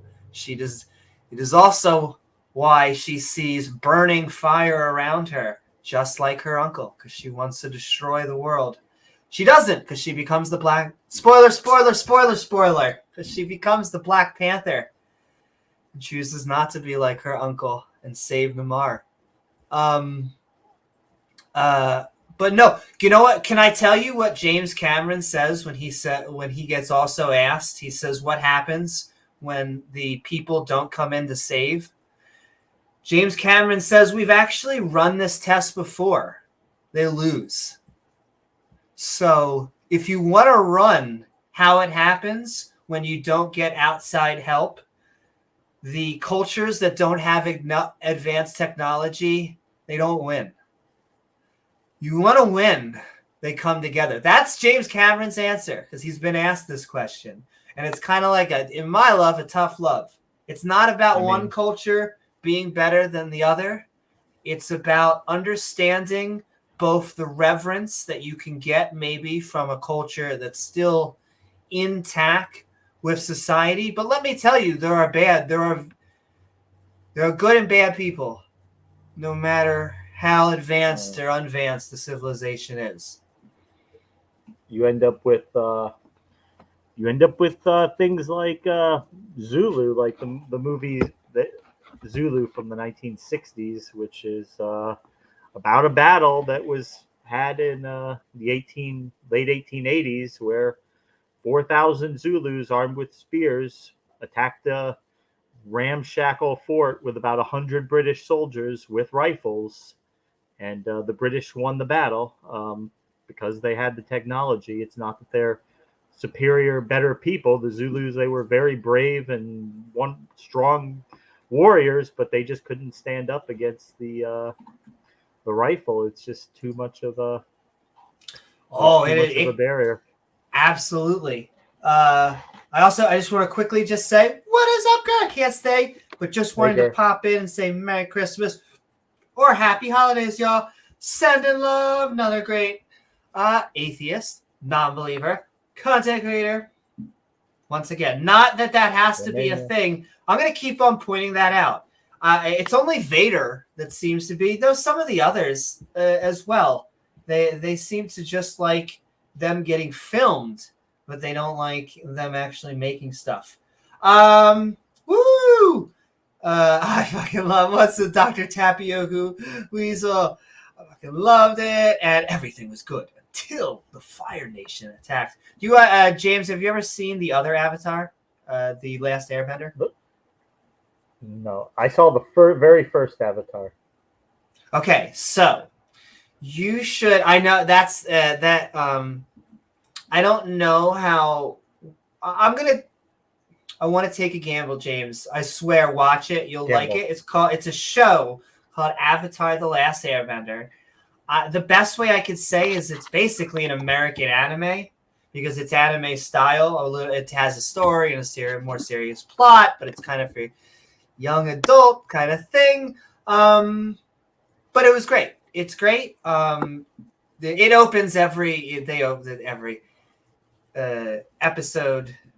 It tells the story of the 4 different nations: the Earth Nation, the Water Nation, Fire Nation, Wind Nation, and of course the Fire Nation. The famous Fire Nation, yeah. I have a guy in my story that's kind of inspired by Zuko, one of the Fire Nation guys, because I have an apprentice. He's even a guy who fought Katsugi. Katsugi uses fire, and he's the apprentice of my main villain of the 3 books. But I'm hoping to give him a redemption arc, just like fucking Katsugi? Zuko. Yes, Katsugi. It is Japanese for fire demon. His actual name is not Katsugi. His actual name in Japanese is like the equivalent of a Japanese Fred. I have to look at. I can give you his actual. Just a generic name. Hey, yes. Megan, we're about to close up in a minute. I have 3 main bad guys that are throughout the main book. Isaac, which is he's like my Darth Vader guy, and he his everyone, because in some ways it's a superhero and a supervillain genre. Everyone has a cool name and a not one. And so, like Isaac's name is King Fungus, and he doesn't like being called King Fungus because that's not really a cool. But Katsuki's name is Daki. That's his real name. Is Daki. Daiki. So he wants to be called Katsuki because that's way cooler. The fire demon. He summons fire from his hands. So that's much. But dark. Exactly. And then Darkness. He summons shadows, which can cut you in half and slice you and stuff from your shadows. But his name is Gabriel. I love all my things. I can't help it. Because it's so many years, I'm starting to notice all of the layers, and I fall in love with it. But you have to fall in love with your own story, right? If you can't fall in love with it, why is anyone else? Why, hello, Megan. Hello. We got 7 more minutes until we close up shop, but we're doing this again. This is part 1 of 2. And so we are trying to just send a little bit more holiday cheer and get basically vent about Apologetics with a very naughty elf. Be all the chairs, but a very naughty elf trying to help Santa get things up. But yes, we've also been getting super chats, trying to collect so that we can summon the Lord of Props himself, Carrot Top. We're going to do so one way or the other because we get help and support from everyone who gives us. You all have set love unto us, and we're going to figure out ways.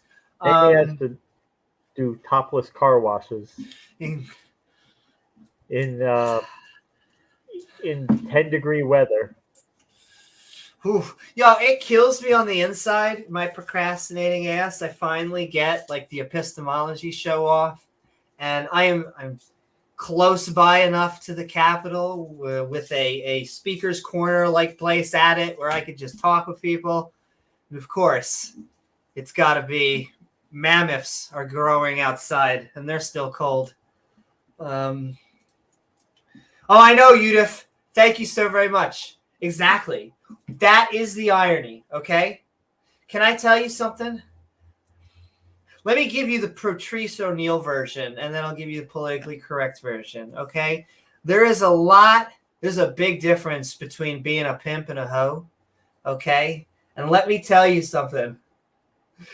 Some people wonder what that difference is. That difference is marketing, communication, advertising, connections, accounting. Let me tell you the varieties. Yo, there's a difference. So, first of all... The difference is Darth. Well, Darth doesn't know how to do technology, but that's not... that. A lot of people don't know how to do technology. I don't think he has it within him to connect with anyone, to either even ask really for help or to people. Work with someone. Exactly. He just wants to be on there to own people. And you don't need anyone for that, right, James? You can just stand there in your underwear. And belittle people. Yeah. Gary, your burrito's out done in the microwave. Thanks, Mom, but this atheist. Hot pocket. But sending love, Judith. Gary, put the pants on when you come up from the basement. Oh my, that would be so funny. Now he can't be caught pantsless because Darth doesn't, and Vader doesn't put himself on screen. Which is another thing that I love. A thing that is so funny. There is nothing funnier than being berated by a Darth Vader mask going like this with Richard Dawkins' face superimposed over it. Yeah. That is the guy that is going to call you an adolescent. Oh, no, yeah, that makes sense. No. Or these other Christians, especially the ones who hide behind avatars, talking about people's appearance, like Smokey and Sunflower, who will never... They have that webcam like duct taped with multiple layers to make sure if they ever turn it on by accident that they won't be seen. Hiding behind an avatar. I feel about other people's appearance. I feel so safe attacking people right now. You all suck, and your mama smells like a doo-doo berry. See, isn't it you're great fat, when you you hide? Shower, exactly. You're a bum. You this, you that. Yeah. You do the show from a bathroom. But there's a reason. That is the reason. They do not add anything. And the only actual thing they do is they actually create content for non-believers like us.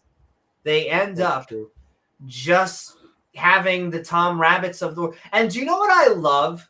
Can I honestly tell you the greatest thing I love about people like Tom Rabbit? He normally showcases other people. Tom Rabbit is an amazing counter-apologist. He knows philosophy. Oh, yeah. And so... He's good. I don't know. He knows his stuff. And he's so... taken on Darth himself before, and yeah...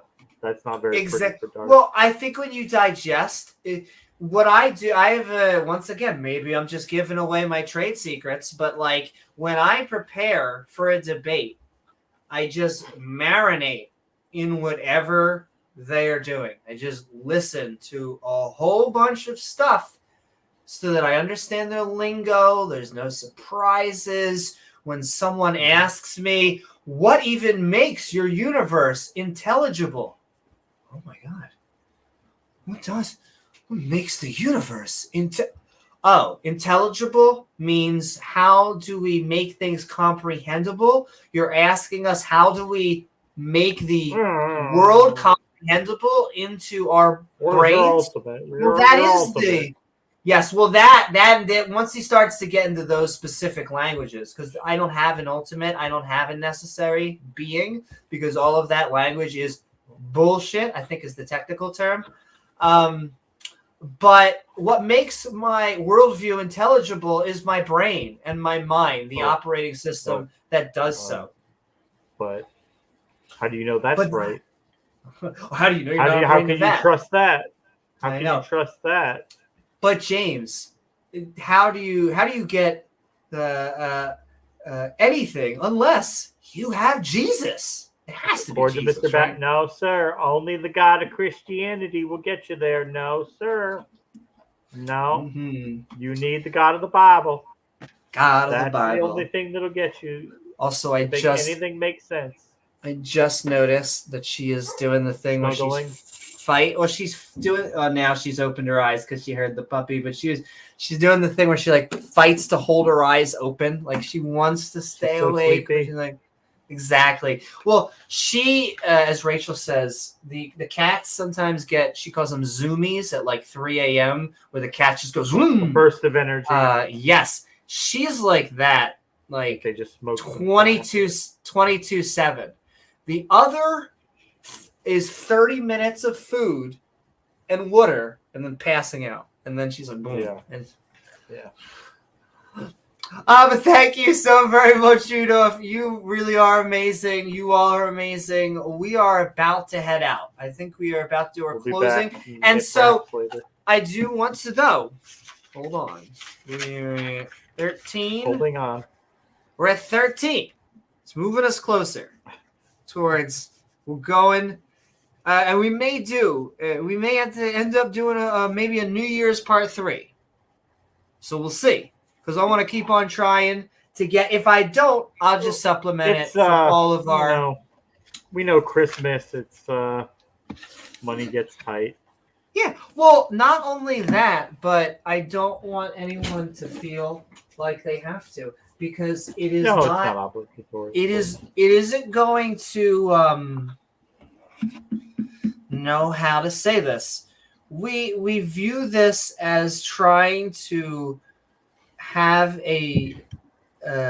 put good things out there, but we never, like James said, there is just some, not fundies, what do they call, prosperity gospelists that just make us sick. And so if you are in a good spot, if you can afford it, it always helps. We hope that we can use it to good effect, like, look at the trees. In fact, James, did you know that this is an age-old argument? Donation. Exactly. Donation, yeah. Oh, so if you've got that rent money, I mean, you got to ask yourself, what does God want you to do? Would God want you to pay your rent? Would God want you to send it to me so I can win more souls for Jesus? Well, for Jesus. What sucks, and they do it under the gauze of saying Jesus, but they add on even worse than just your normal, your tithing, your 10%. They will actually say, give us your last dollar. It will come back to you tenfold. Give us more. Yeah. Which is basically saying, bank on God. He's going to, don't you believe in God? Come on. They'll say, take a leap of faith. I always used to hear that on the TBN. When I was a kid in the morning, my mom would always put that on. Like, take a leap. When they say that, what they mean is call and give more money than you can afford to give. Like, if you look at you, you're like, okay, I can afford to give them 100. Give 500, because put that all on God. Let God make sure your bills get paid. James, you just told me that you actually have a 700 credit limit. Go 700. Just keep on. Then you'll find a way. We had a lady was it a church I went to? It was a church my grandparents went to, and she got up and she's like, you can tell when a church is hard up for money because they start talking about it when the finances are getting tight. And she's like, basically, this like, oh well, I sat down, me and my husband, we balanced out our finances and the checkbook and what we could afford to give and what would work for us. And we figured out what we could afford, and we just decided we're going to give double that. And then we'll figure everything else out for the rest. So, I mean, okay, so what are you not going to be paying? What are your kids not going to have clothes? Exactly. I mean, are you not going to be able to have a car? I mean, because we doubled what we could afford to give to the church. So, I mean, honestly. Exactly. And it's a shame. AJ, I'm sending so much love to you. We are actually about to just head out. But I want to send love to you that now that I see your name. Congrats on the subscribers. Amazing. Yes. Congrats on the 7,000 subscribers. I know you are going to get 10K. You earned every one of them, man. Exactly. Not only all of that, but keep doing what you're doing. You take the art. I like seeing the art that you post. That he posts. So if you see some of like the paintings, well, I will say I don't know. But I do know. Speaking of which, I'm fairly sure there's a certain bee that made a that cover art, and I think she's right here. If I had to. So sending love to another amazing content creator, to Bree. Over at the Hive. Get stinged. At the Hive. That's right, baby. She's got a stinger. We won't even pull your spine out while we have sex with you. Unless you're into that. Right? Unless you're into that. Exactly. Public call out. Hey, no, not at all. I think I saw AJ giving you credit. I just wanted to give you more credit, like double, triple credit, because you're amazing. Thanks so much. Exactly. And AJ and Peter. I haven't seen Peter in a little bit. I think because he's probably been busy doing stuff, but gonna go for it. He's on with Randolph and stuff. Another amazing individual, Mantis style. I know. Oh my God, Frank, man, Mantis is. That's right, James W. is his stepdad. I knew it. Also, isn't she so cute? She's so cute. She's not going to be that. So, honestly, you don't realize all the things in this cat tree until you have a kitten, because she can all fit the fine everything. Stuff they find. Yeah. Been around, James has been around. I'm trying to think, but actually, I will say, do not fret. There will be more, because this may be part. I think maybe we'll do a Christmas one, maybe at the later after. It might even be. It might end up being the 25th, but it'll be our 24th ish. But and then maybe we'll do a New Year's one. We're gonna try and do 3 maybe to carrot top it. We'll rule of 3 it. You guys can go hang out. Well, what I will say, I know I'm about to go eat. We're about to head out. I will say right after the stream is over, because Atheist Jr. is asking, the Skeptic and Ranting Discord server will be opening up for the after party. So if anyone would like to head over there, always fun. And anything else, James, before we wrap up? Now that AJ's on, I don't know if he knows, but in case, I don't know if he follows the Standing for Truth feed, but I have a debate next month on the 11th with that's right. As I Am on biblical slavery, being morally good. So we're going to take a look at some biblical slavery and see James is taking the daring position. Oh, yeah. They taking a stand, really sticking my neck out there and saying slavery is bad, but yeah. But I'm sorry, I also keep on seeing her. She is so cute. She cute, looks like a Reese's peanut butter ice cream. She absolutely does. But yes, I wonder if I should collaborate. I wonder I should ask maybe AJ, I should ask Bree, I should ask not just you and I doing the Sunday philosophy thing. Maybe we should figure out some secular chaplains and figure out how to. I really am just trying to. Hey, well, what can I say?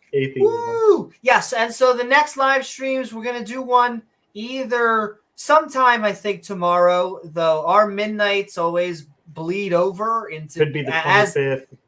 As the nature of a midnight is. And then maybe kind of before New Year stream. So we'll do both of those, as well as an AMA somehow. We're gonna be we're basically doing a lot. We'll do another stream in there. Yeah. Yes. So, with that, I'll do my final chug out. Before we do. So I'm doing it racely. I got another person. I'm so happy. This is good. The third person I'm going to be officially producing. And actually, I am a producer. Fiverr? Yes. It makes me so happy. And I feel not only that, but I feel like, and let me just actually send it in the chat too. I feel like I actually, from everything that I have learned from the fancy certificates of debt and Gizmo, I feel like I'm starting to finally understand how to produce. And so, yeah, I can help you too. If you would like to, I'll give you another tip, a pro tip, as they would say, if you still got your Game Informers. She's up now. Yeah, she's up and about. She was just sleeping, barely able to hold her eyes open. Now she's ready to go. Now she's like, okay, now the food. Now she's out. If you are a channel member, if you are a Patreon, you gain access to our supporter-only Talk Skeptic to Me show, in which case we want to showcase your expertise and your knowledge with the audience. You already pay us, so we'll just host you. We'll just get you on there, and the two schmucks will just listen. We'll be surrogate audience members and just ask questions and listen. But if you want to be produced, if you want your own show, you really want your own channel, your own branding, you want me to do you hard, then head over to my Fiverr and I'll help you out. I got 3 different packages, all from a consultation, standard, and a professional. So head out there, and that's based on how that's long my you spiel. Want the girl deck to be. That's right. On what level of girl deck you want to be hammered.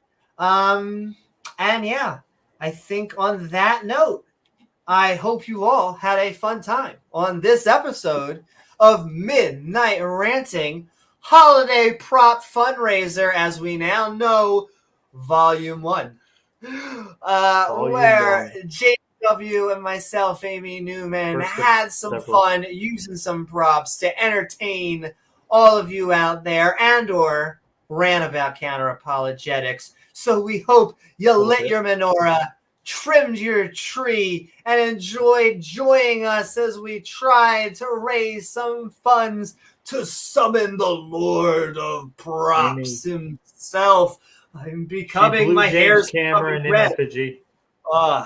If only. I just want you to know that James Cameron doesn't do what James Cameron does because he is James Cameron. I set that James Cameron does what James Cameron does because he is James Cameron. And with that, I know it's been a good year. Sending love to all of our atheist brothers and sisters out there. Do we get to feel out the packages? Yes, each one gets one squeeze. Although this has been a fun year. It has been. This will be coming up on our 2nd year. I'd have to check the exact date for our first episode. We may have eclipsed our 2nd year. We have to start doing clips. That's another thing. We have such long, dense things, and there's so much, as we normally joke, so much wisdom, James. So we should start doing clips as well. Just not only the premieres. You started that a little bit.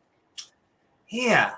And all right. But yes, so much more to come. I hope you enjoyed this Skeptic and Ranting Holiday Prop Fundraiser where I just started to take the serum. James helped inject me with a little bit of carrot top juice, and we'll be back in black, in action. I hope you have a happy holidays. Mwah! Good night, guys.